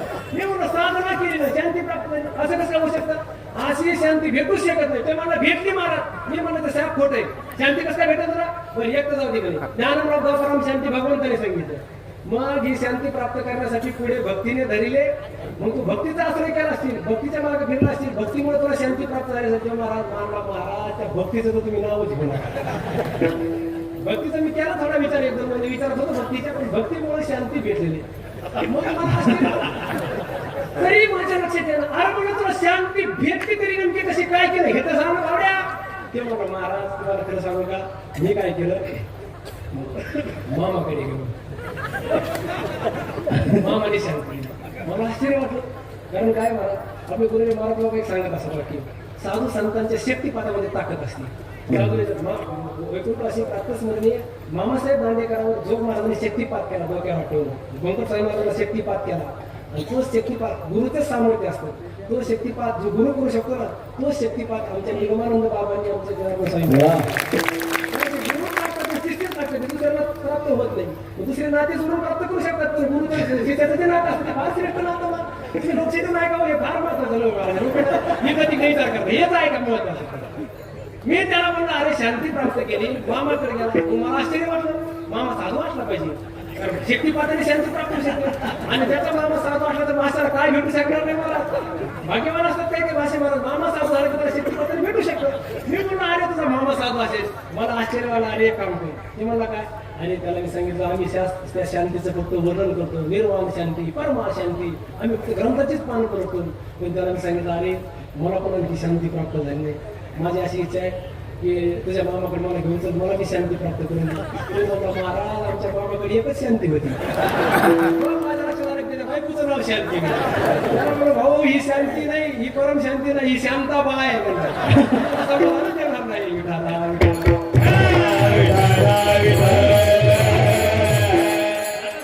शांती का नावाची शांती नाही, परमा शांती, निज शांती, परमा शांती, श्रेष्ठ शांती, परा शांती, ही शांती जर प्राप्त झाली महाराज, ही जर शांतीरूपी संपत्ती आपल्या जीवनामध्ये प्राप्त झाली ना, बस आपल्या जीवनामध्ये काही करण्याची गरज नाही. तो काय सांगतात, ही संपत्ती, या संपत्तीचा फायदा काय, भोग काय, तर शांतीच्या संयोगी शांतीरूपी संपत्ती प्राप्त झाली, निरसला ताप, जीवनाचं सगळं ताप दुःख नष्ट झालं.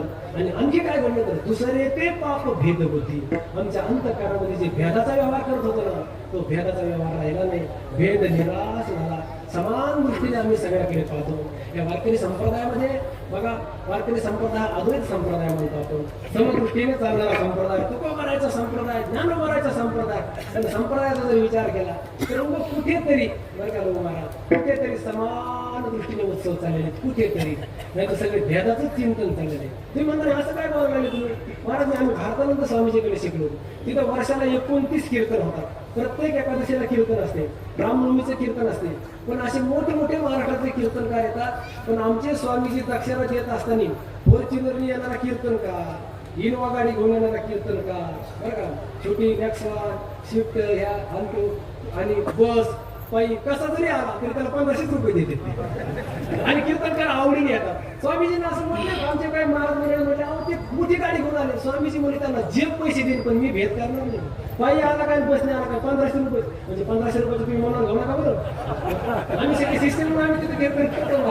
आता हे जगात बघा, आता तुम्ही सगळे सत्य बघा, सगळ्या सत्य का बघा, सगळ्या कीर्तनकारासारखं पाकिट आहे का, हो महाराज खरं बोलायचं बरं का, सगळ्याला सारखं पाकिट नाही मला, सगळं भेदाचं सत्य चाललेत कुठे. अहो त्या हा बाबा एक सांगू का तुम्हाला, त्या लातूरचा सप्ताह होता ना, तिथं पण सगळ्याला पाकिट सारखंच होतं, कारण तो संतांचा उत्सव होता आणि त्याच्या आयोजक ते छोटे कदम मावली होते. तर साधू सांगतात तिथं भेद करून चालत नाही. तुम्ही म्हणतात तिथं तुम्हाला कसं काय माहिती, कारण तिथं मला पण पाकिट दिलं तिथं. बऱ्याच लोकांनी घेतलं नाही महात्म्याने मला, मी पण नाही म्हणतो, पण लईच आग्रह केला की मला घ्यावं लागेल. तुम्ही म्हणतात किती पैसे दिले, काय झालं, तुमच्या दबाव येईल म्हणून तुम्हाला नंतर सांगतो. हा महाराज साधू संतांचं जीवन असं असतं, ते समान व्यवहार, दुसरे ते पाप, पाप भेद बुद्धी, तुझे जवळजवळ घडे जवळ संसार बाहेर सोडे. ना मला सांगतो, तुम्ही द्वैताचा व्यवहार केला ना, तुम्ही आयुष्यभर दुःखी राहणार. म्हणून दुसरे ते पाप, ते पाप भेद बुद्धी रहित असणारे फक्त साधू संतच असतात. विठाला विठाला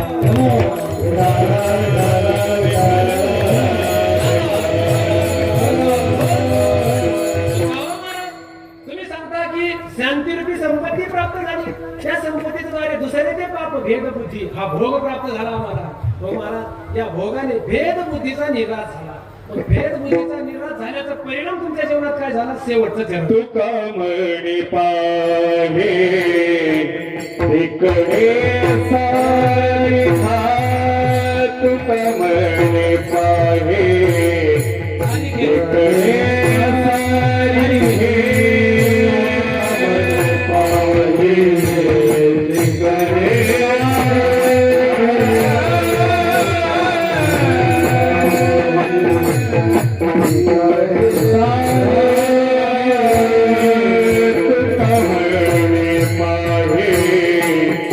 इकडे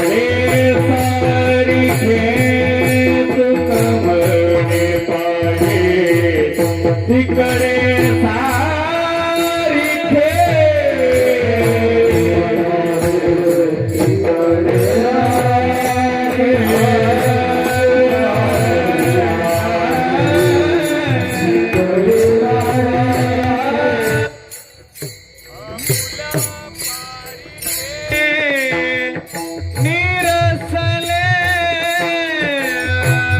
आपुल्या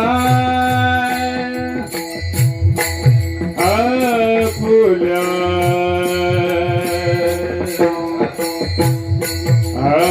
आपुले पारिखे आपुले पारिखे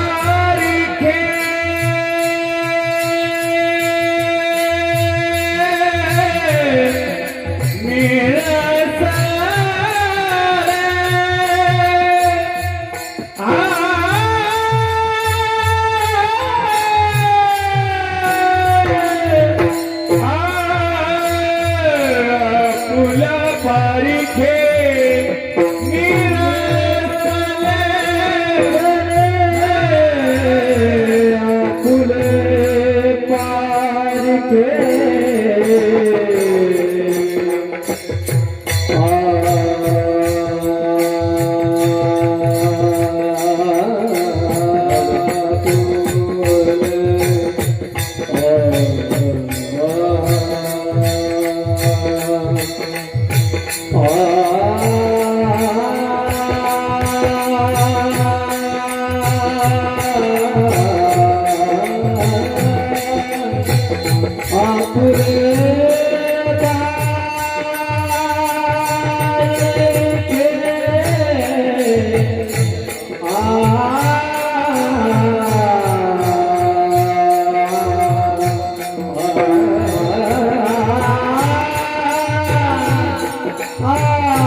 खाली बसा खाली बसा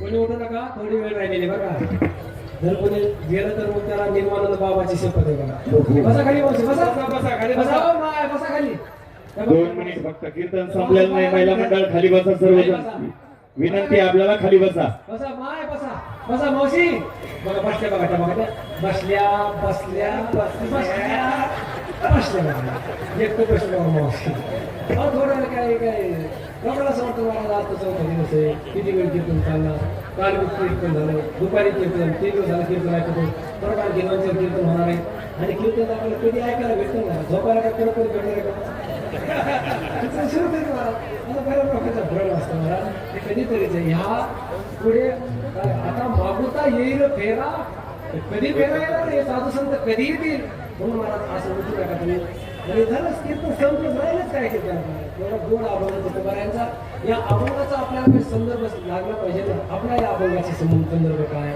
तुकोबाराचे अनुभव काय आहे एक दोन मिनिटांमध्ये ही सेवा आपण समाप्त करू बरं महाराज फार काही वेळ जास्त घेणार नाही कारण आता रोजच चालणार आहे तुकोबारा सांगतात आमच्या जीवनामध्ये आम्हाला अनुभव आला पाहे तिकडे सारे की आम्ही जिकडं पाहिलं तिकडं आम्हाला परमात्म्याचं दर्शन होऊ लागले मग त्याचा परिणाम काय झाला महाराज तुकोबारा सांगतात आपुले पारिखे रसले आपलं आणि परत आमच्या जीवनामध्ये राहिलं नाही आम्ही सगळ्याकडे पाहत असताना समान हा माझा हा परका आहे हा आम्ही विचार करत नाही बघा तुकोबाराला प्राप्त असलेली संपत्ती त्या संपत्तीचं फळ किती श्रेष्ठ आहे आम्ही भेदाचा व्यवहार करत नाही का बरं महाराज तुकोबारा नुसतं बोलतात असं नाही तुकोबाराच्या जीवनाचे प्रसंग पण तसे ज्यावेळेला तुकोबारा एक वेळेचा प्रसंग आहे भंडारा डोंगरावर भजन करून निघाले देहू गावाकडे जात असताना वाटाने त्या ज्या रस्त्याने चालले होते तिथं त्या गावाच्या पाटलाचं शेत होतं महाराज त्यांनी महाराजांना आवाज दिला महाराज हे उसं घेऊन जा म्हणजे मोठं उसं खातील मग त्याने एकदम उसं दिले नाही अख्खी मोळी उचलली तुकोबाराच्या खांद्यावर ठेवली ती मोळी घेऊन तुकोबारा देहू गावामध्ये प्रवेश केला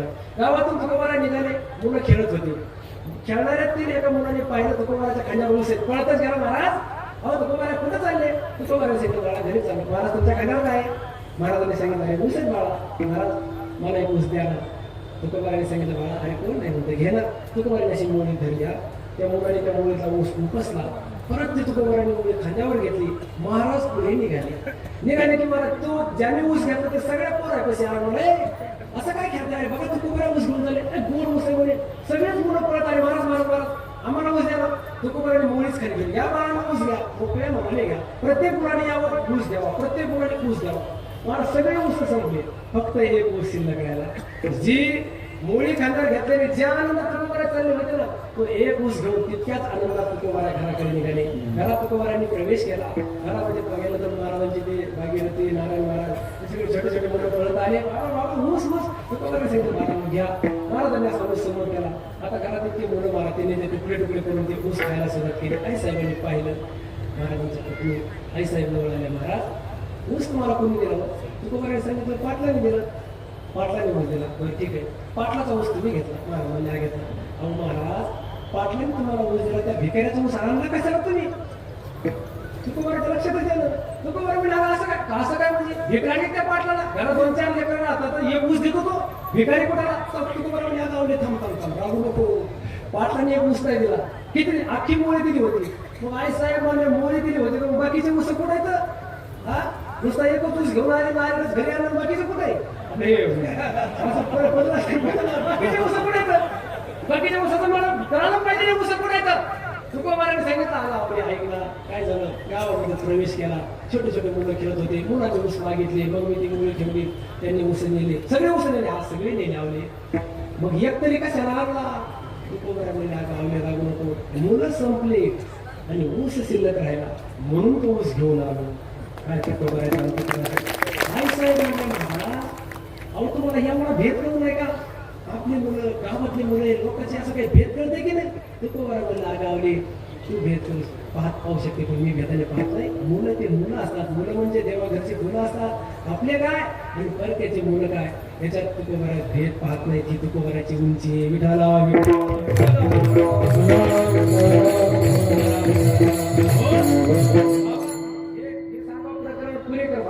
हे मार्ग पुरे कर. कारण की आपल्याला भेद ज्ञान स्वरूपाचा ज्ञान सांगतात. भेद ज्ञानात बोलत असताना हे मार्ग मध्ये सांगत असतात आणि आणखी पुरे कर बाबा बोलत असतात. बरं का आणखी 2 मिनिटं बाबा सांगतात म्हणून बोलू का? तुमची इच्छा असेल तुमची काही अडचण नाही ना? तुमची काहीच अडचण नाही. मला तुमची एकच अडचण आहे फक्त 2च मिनिटं बोलू लवकर सांगतो काय बोलायचं ते बोलू. आमचे पुरेकर बाबा युनोसाने सांगत असतात तुकोबाराची उंची कुठं आणि सर्वसामान्य माणसाची उंची कुठं? एक शेतकरी शेतामध्ये गेला. घरचा करता धरता होता. घर मालक होता. सगळा कारभार याच्या हातामध्ये. पैसा व्यवहार पाणी सगळं आणि याचा बारका एक भाऊ एकत्रित परिवार. दोघांचे लग्न झाले. मुलं बाळ दोघांनाही. हा करता धरता घर मालक फिरत फिरत शेतामध्ये गेला. गेल्यानंतर काय झालं कुठेतरी एक असा ऊस मोडून पडलेला होता. वरील ऊस खाली पडलेला मोठा ऊस एकदम लांब ऊस असा आणि शेतात पडलेला ऊस असा काय पडून द्यायचा म्हणून त्याने तो ऊस घेतला आणि घराकडे निघाला. स्वतःच्या शेतातला ऊस आहे. जे ऊसाचं शेत आहे ना तिथून त्याचं घर 1.5 किलोमीटर अंतरावर. काहीच निघाला. मनी नाही ध्यानी नाही. लांब ऊस खाल्यावर असं टाकलेला आहे.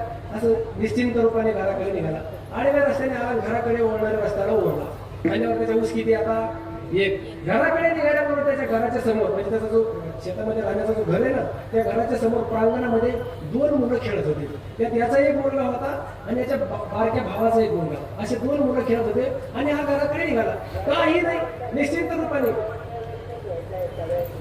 असा आवाज येत नव्हता काही नाही. असं निवांत चाललं आणि पाहता पाहता काय झालं घराकडे चालतोय ते प्रांगणामध्ये खेळणारे मुलांनी पाहिलं.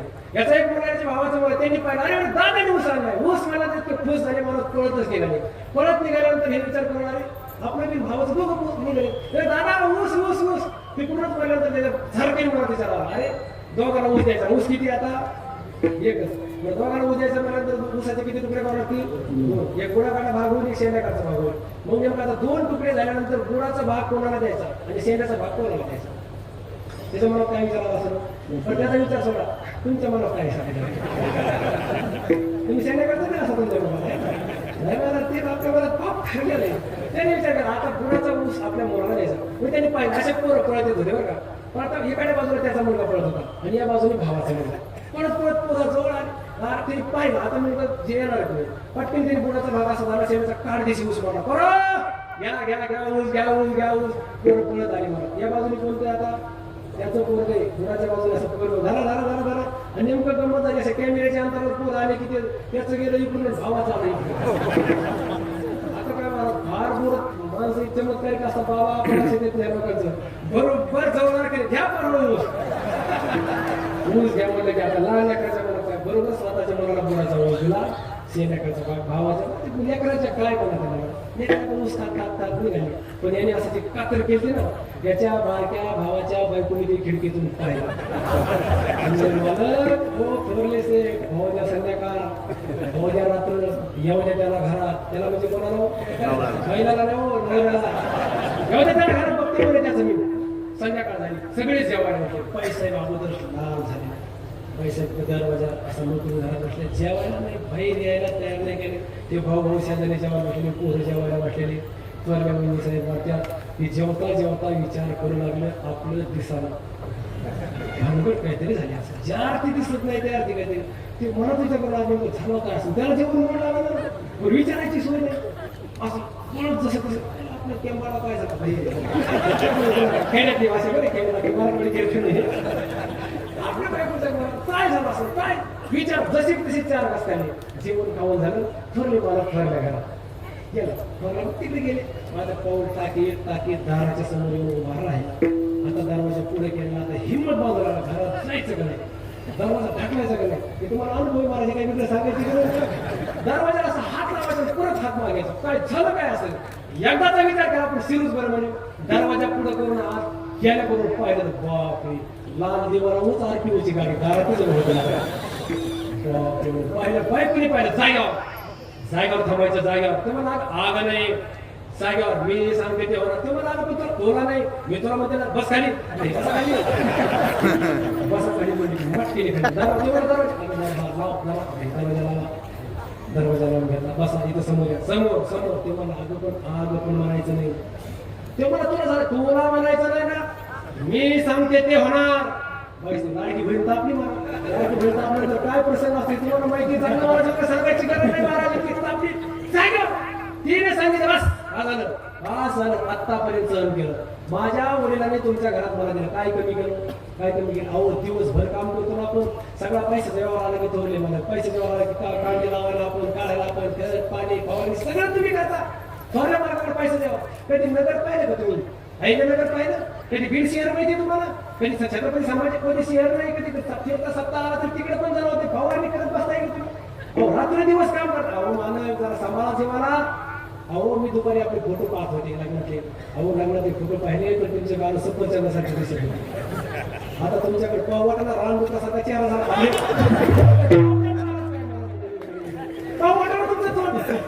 किती राबणार किती कष्ट करणार ते मला आग नाही बोलायचं मी सांगते ते होणार ते मला होणार मी सांगते ना माझ्या नवऱ्याने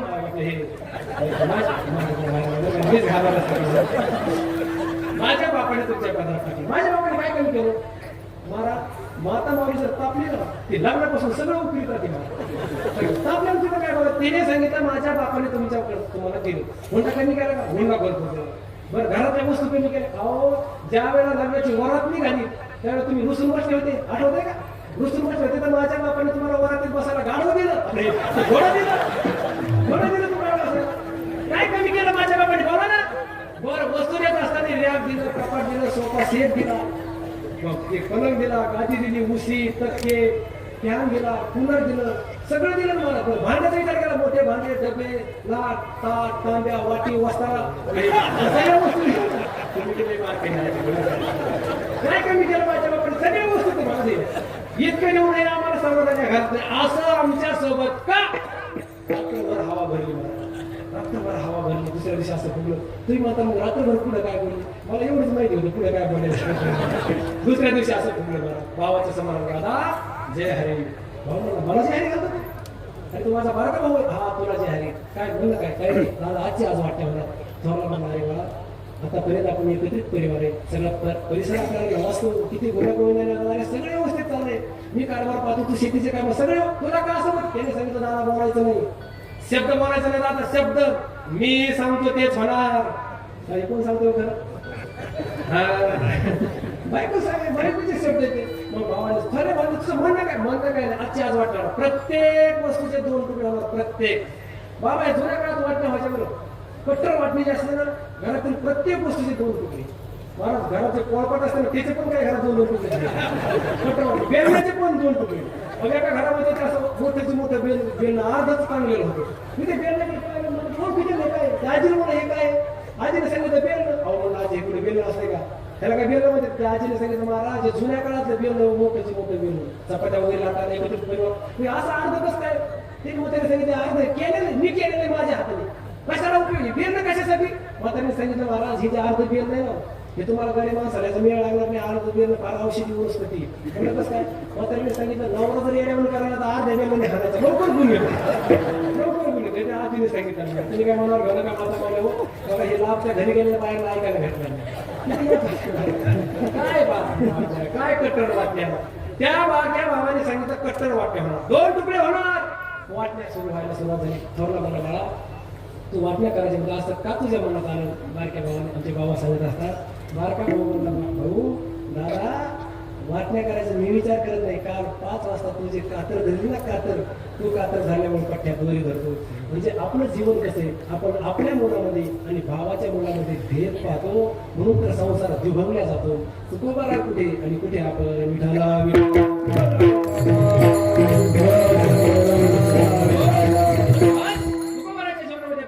संपत्ती अत्यंत श्रेष्ठ संपत्ती म्हणजे भौतिक संपत्ती त्या संपत्तीच्या तुलनेत देऊ शकत नाही. कारण बृहदारण्यक उपनिषदामध्ये याज्ञवल्क्य मैत्रीला सांगत असताना ते सांगतो हे पण मैत्री तुझं म्हणणं असेल की आम्हाला संपत्ती विभाग करण्यापेक्षा ही संपत्ती घेऊन चला आणि तुम्हाला जे अमृतत्व प्राप्त करायचे या संपत्तीच्या द्वारे आपण प्राप्त करू. तर याज्ञवल्क्य मुनी सांगतात भौतिक संपत्ती ना काय अमृतत्व अशा असते वित्तेन म्हणजे या संपत्तीच्या द्वारे अमृतत्वाची म्हणजे मोक्षाची आणि पाण्याची तुम्ही इच्छा पण करू नका. पाणी पिलं तर परत अर्धा तास बोलतच राहिले पास करतो. आणि आनंदाची गोष्ट आहे ही जी तुकोबाराची संपत्ती त्याचे फार मोठे विकल्प आहेत महाराज. ही संपत्ती ती संपत्ती साधू संपत्ती किती श्रेष्ठ आहे. आता हे इथंच थांबतो मी. तुम्ही म्हणता राहिलेलं चिंतन पुढच्या वर्षी बाबा बार बोलू शकता आहे. मला खूप आनंद वाटला. माझं अंतःकरण भरून आलं. कारण महाराज या जगतामध्ये असे काही महात्मा आहेत की जे आमच्यासारख्या एखाद्या डोंगर दऱ्यामध्ये कुठेतरी आणणार. आम्ही काय करतो बाबांनी आमचं जीवन पाहिलं आम्ही एक साधकी वृत्तीने जीवन देतो. आम्ही मधुकरी मागून राहतो देव महाराजांना अन्नाला आणि माझ्या महाराजांना चांगलं माहिती. आम्ही त्यांनी आम्हाला जवळून पाहिलं साधं जीवन जगतो. आम्ही धर्मामध्ये आहोत. आम्ही वाक्य संप्रदायाला अनुसरून आहोत आणि भारतानंद स्वामीजीसारख्या एका महात्म्याच्या चरणाजवळ राहिलो. डॉक्टर नारायण महाराज असतील भुले बाबा त्या साधू संतांना धरूनच आम्ही मग त्यांच्याच चाकोरीमध्ये आम्ही जीवन जगतो. हे काय आम्ही आमच्या जीवनामध्ये आमचं जीवन हे भांडवल करत नाही पण आम्ही निष्कामतेने निःशुल्क पद्धतीने एक वारकरी गुरुकुल चालवतो. त्याच्यातच आम्ही रममान होतो. स्वतःच मधुकरी मागतो स्वतःच त्यांची सेवा करतो. तुम्ही म्हणतो स्वतः असं कसं काय कारण बायकोचं करणं डोंगरामध्ये राहतो जंगलात राहतो बैल तेवढी सेवा करतो. आणि आमच्या पाठीमागं आपल्या बाबासारख्याचे खूप आशीर्वाद आहेत आणि ते प्रेमाचे आशीर्वाद आहेत. जोपर्यंत बाबासारख्याचे अस्तित्व आमच्या समोर आहे ना तोपर्यंत आम्ही निश्चिंतपणे जगू शकतो. ह्या मला आज आत्मविश्वास आला आहे. कारण महाराज मोठ्या सत्यामध्ये आम्हाला कोण कीर्तन देणार? आमचे कीर्तन म्हणजे खेड्यापाड्याने कुठेतरी जिथं कीर्तनकार म्हणजे कमी पैशाचे तिथंच आमचे कीर्तन करतात. कारण आम्ही मागत नाही बोलत नाही पण बाबाने स्थान दिलं का तर ते सद्गुरू भक्त आहेत. एक वाक्य बोलू का तुम्हाला? आता बाबा समोर जास्त बोलत आहे ना बाबा जर तर भरपूर तुम्हाला शास्त्र सांगितलं असतं. गुरु शिष्याचं शास्त्र या वारकरी संप्रदायामध्ये गुरु शिष्यांच्या जोड्या प्रसिद्ध आहेत. महाराज प्रसिद्ध गुरु शिष्यांची जोडी सांगितली जाते. त्यामध्ये आमच्या जोग महाराज संस्थेमध्ये बाबा ज्यांच्याकडे शिकले बाबांचं ज्यांच्या समोर बसून अध्ययन झालं ती गुरु शिष्यांची जोडी गुरु आहेत शांताराम गुरुजी आणि शिष्य आहेत विठ्ठल महाराज फुले. म्हणून वारकरी संप्रदायात अद्यापही जे नाव श्रेष्ठ सांगितलं जातं ना विठ्ठल महाराज फुले कारण ते सद्गुरू भक्त होते. महाराज शांतारामराव गुरुजीची उलटी जरी होणार तर गोलेबा असा हात करायचे काय गुरु भक्ती असेल. आणि आपल्या बाबांचा जर विचार केला तर आमच्या गुरु घराण्यामध्ये आमच्या सर्व संस्थेतील सर्व गुरुजनांमध्ये सर्वांना माहिती आपले जनार्दन बाबा स्वामी जनार्दन बाबा म्हणजे हे सद्गुरू भक्त आहे. त्या भक्तरी म्हणतात बाबा सद्गुरू भक्त आपल्याला काय फायदा ते त्याचं एक कारण आहे. या नारायणी सप्ताह चंद्रगडाचे जिथं होतात ना तिथं आपल्याला पुण्य प्राप्त होणार आहे. का बरं? कारण आपण जनार्दन बाबांचं नाव घेतो. स्वामी जनार्दन बाबाच्या दर्शनाला चला, बाबांची रावटी तिथं बाबांकडे, तुम्ही तिकडे या महाराज, जर स्वामीजींच्या रावटीकडे असं बोलतात की नाही. येण्याच्या अगोदर सुरू असतं स्वामी महाराजांच्या रावटीकडे या. बाबांचं जर नाव घेतलं तर आपल्या जीवनामध्ये आपल्या वाणीने जेवढं काही पाप झाले ना ते पाप सगळं संपवून जातं. हे मी सांगतो, बाबाजींनी सांगितले. नाना महाराज सांगतात 13व्या अध्यायामध्ये अज्ञानी पुरुषाचं वर्णन केल्यानंतर, बरं का गिरधारी बाबा, बरं का महाराज, ज्या वेळेला ज्ञानोबा अज्ञानी पुरुषाचं वर्णन केल्यानंतर ज्ञानोबाला असं वाटलं की बस अरे असं भ्रष्ट लोकांचं काय वर्णन करायचं. म्हणून वाणीला जर प्रायश्चित्त द्यायचं असेल तर आता गुरु भक्तांचे नाव घेऊ, ते वाचेसी प्रायश्चित्त देऊ. गुरु भक्ता नाव पाहू सूर्य जायचा. गुरु भक्तांचं नाव सूर्यासारखं तेजस्वी असतं. म्हणून या सप्त्यामध्ये जेवढे कीर्तनकार येतात ना ते कशासाठी येतात माहितीये का? ते स्वतःला ती वाणी पुण्यवान करून घेण्यासाठी येतात. कारण एरवीचे त्यांचे कीर्तन कोणाचे भ्रष्टाचाराचं वर्णन करून वाणी काय बऱ्याच लोकांचं असं असतं, मला ते भ्रष्ट लोकांचंच वर्णन करत असतात. ज्याचं जीवनात म्हणतात ना, भले बाबा सांगायचे आगाव नावे घेता ओकटी आणि जे आगावी आगमाची शेवटी, असे नीच माणसं असतात महाराज. ते त्यांचं नाव करून घेण्यासाठी कीर्तनात येतात. आणि भोले बाबा सांगायचे ते पाप योनी किरीटी जन्मलेचे. ज्ञानोबाच्या भोले बाबा फार ठासून सांगायचे महाराज, त्यांचं नाव पण घेऊ नका, तर त्यांचं नाव जर घेतात तुम्हाला पाप लागेल. म्हणून अशा लोकांचे नाव घ्यायचे नसतात. पण आता कदाचित आपल्यासारखे चुकून जर नाव घ्यायला आलं तर ज्ञानोबाने सल्ला दिलाय, मग आता गुरु भक्तांचे नाव घ्या. मग आता जनार्दन बाबांच्या या सत्तामध्ये या आणि असं म्हणणार की स्वामी जनार्दन बाबांच्या कृपेने ही सेवा आम्हाला प्राप्त झाली. त्याच वेळेला आमच्या जीवनातील वाणीचे सगळे पाप नष्ट झाले. असे तपस्वी व्यक्ती म्हणजे ती फक्त एकच आहे, ते म्हणजे जनार्दन बाबा. आणि त्यांच्या आशीर्वादाने जसं निगमानंद बाबांनी हा सोहळा चालवला तसंच बाबा पण चालवतात. सर्वांना या सर्वजण गुणीजन मंडळीला सांभाळणं ही इतकी सोपी गोष्ट नाही महाराज. अण्णासारखे, महादेव बाबासारखे महाराष्ट्रात गाजलेले व्यक्तिमत्व पण या काळाची निष्कामतेने सेवा करत राहतात. त्याचं कारण आहे बाबांचं प्रेम आहे. बाबांचं प्रेम किती आहे काय ते आपल्या सर्वांना माहिती आहे. आपल्याला परत परत धन्यता देतो. माझ्यासाठी एका नगण्य साधकाला बाबांनी सेवा दिली, त्या सेवेचं ऋण मी आयुष्यभर बाळगेल. या महाराष्ट्रात मोठे सत्य काय कमी होत नाहीत महाराज. आमच्यासारख्याचं कीर्तन घ्यावा असं बऱ्याच जणांच्या मनात येतंय पण ते घेऊ शकत नाही. पण बाबांच्या मनात यायच्या अगोदरच बाबांनी मला फोन लावायला सत्यवान महाराजांचं कार्य घ्या. मी मलाच असं वाटतं की ज्या ते असे साधू संत आणि या साधू संतांच्या मेळ्यामध्ये माझ्यासारख्या एका साधकाला सेवा भेटतील, त्यावरती न जाणून न कळत या साधू संतांच्या समोर आम्ही काही ग्रंथाची पानं पलटवले ना, याचं नक्कीच पुण्य झालं असावं. असे तुमच्या सर्वांचे आशीर्वाद माझ्या पाठीमागे असू द्या. बाबांची कृपा राहो ही भगवंताच्या आणि निगमानंद बाबांच्या चरणी प्रार्थना करतो. थांबतो. या अभंगावर जे बरोबर असेल ते स्वानंद स्कूलवासी श्री सद्गुरू जोग महाराज वारकरी शिक्षण संस्था आळंदी देवाची, या संस्थेतील ब्रह्मनिष्ठ गुरुयांचं डॉक्टर नारायण महाराज जाधव आळंदी देवाची आणि परमहंस परिव्राजकाचार्य भारतानंदजी स्वामीजी महाराज वेदांत साधन असलेले गुरुकुल दारेवड गाहोळ बरोबर आहे ते त्या महात्म्यांचं आहे. चुकीचं माझं मला परत करा. ही झालेली सेवा निगमानंद बाबांच्या चरणी समर्पित करून सेवेला याच ठिकाणी पूर्ण विराम देतो. ज्ञानेश्वर 2 मिनिट बसा. पहिला मंडळ 2 मिनिटं फक्त 2 मिनिटं बसा. सूचना होऊ द्या. बसा. पहिला मंडळ खाली बसा.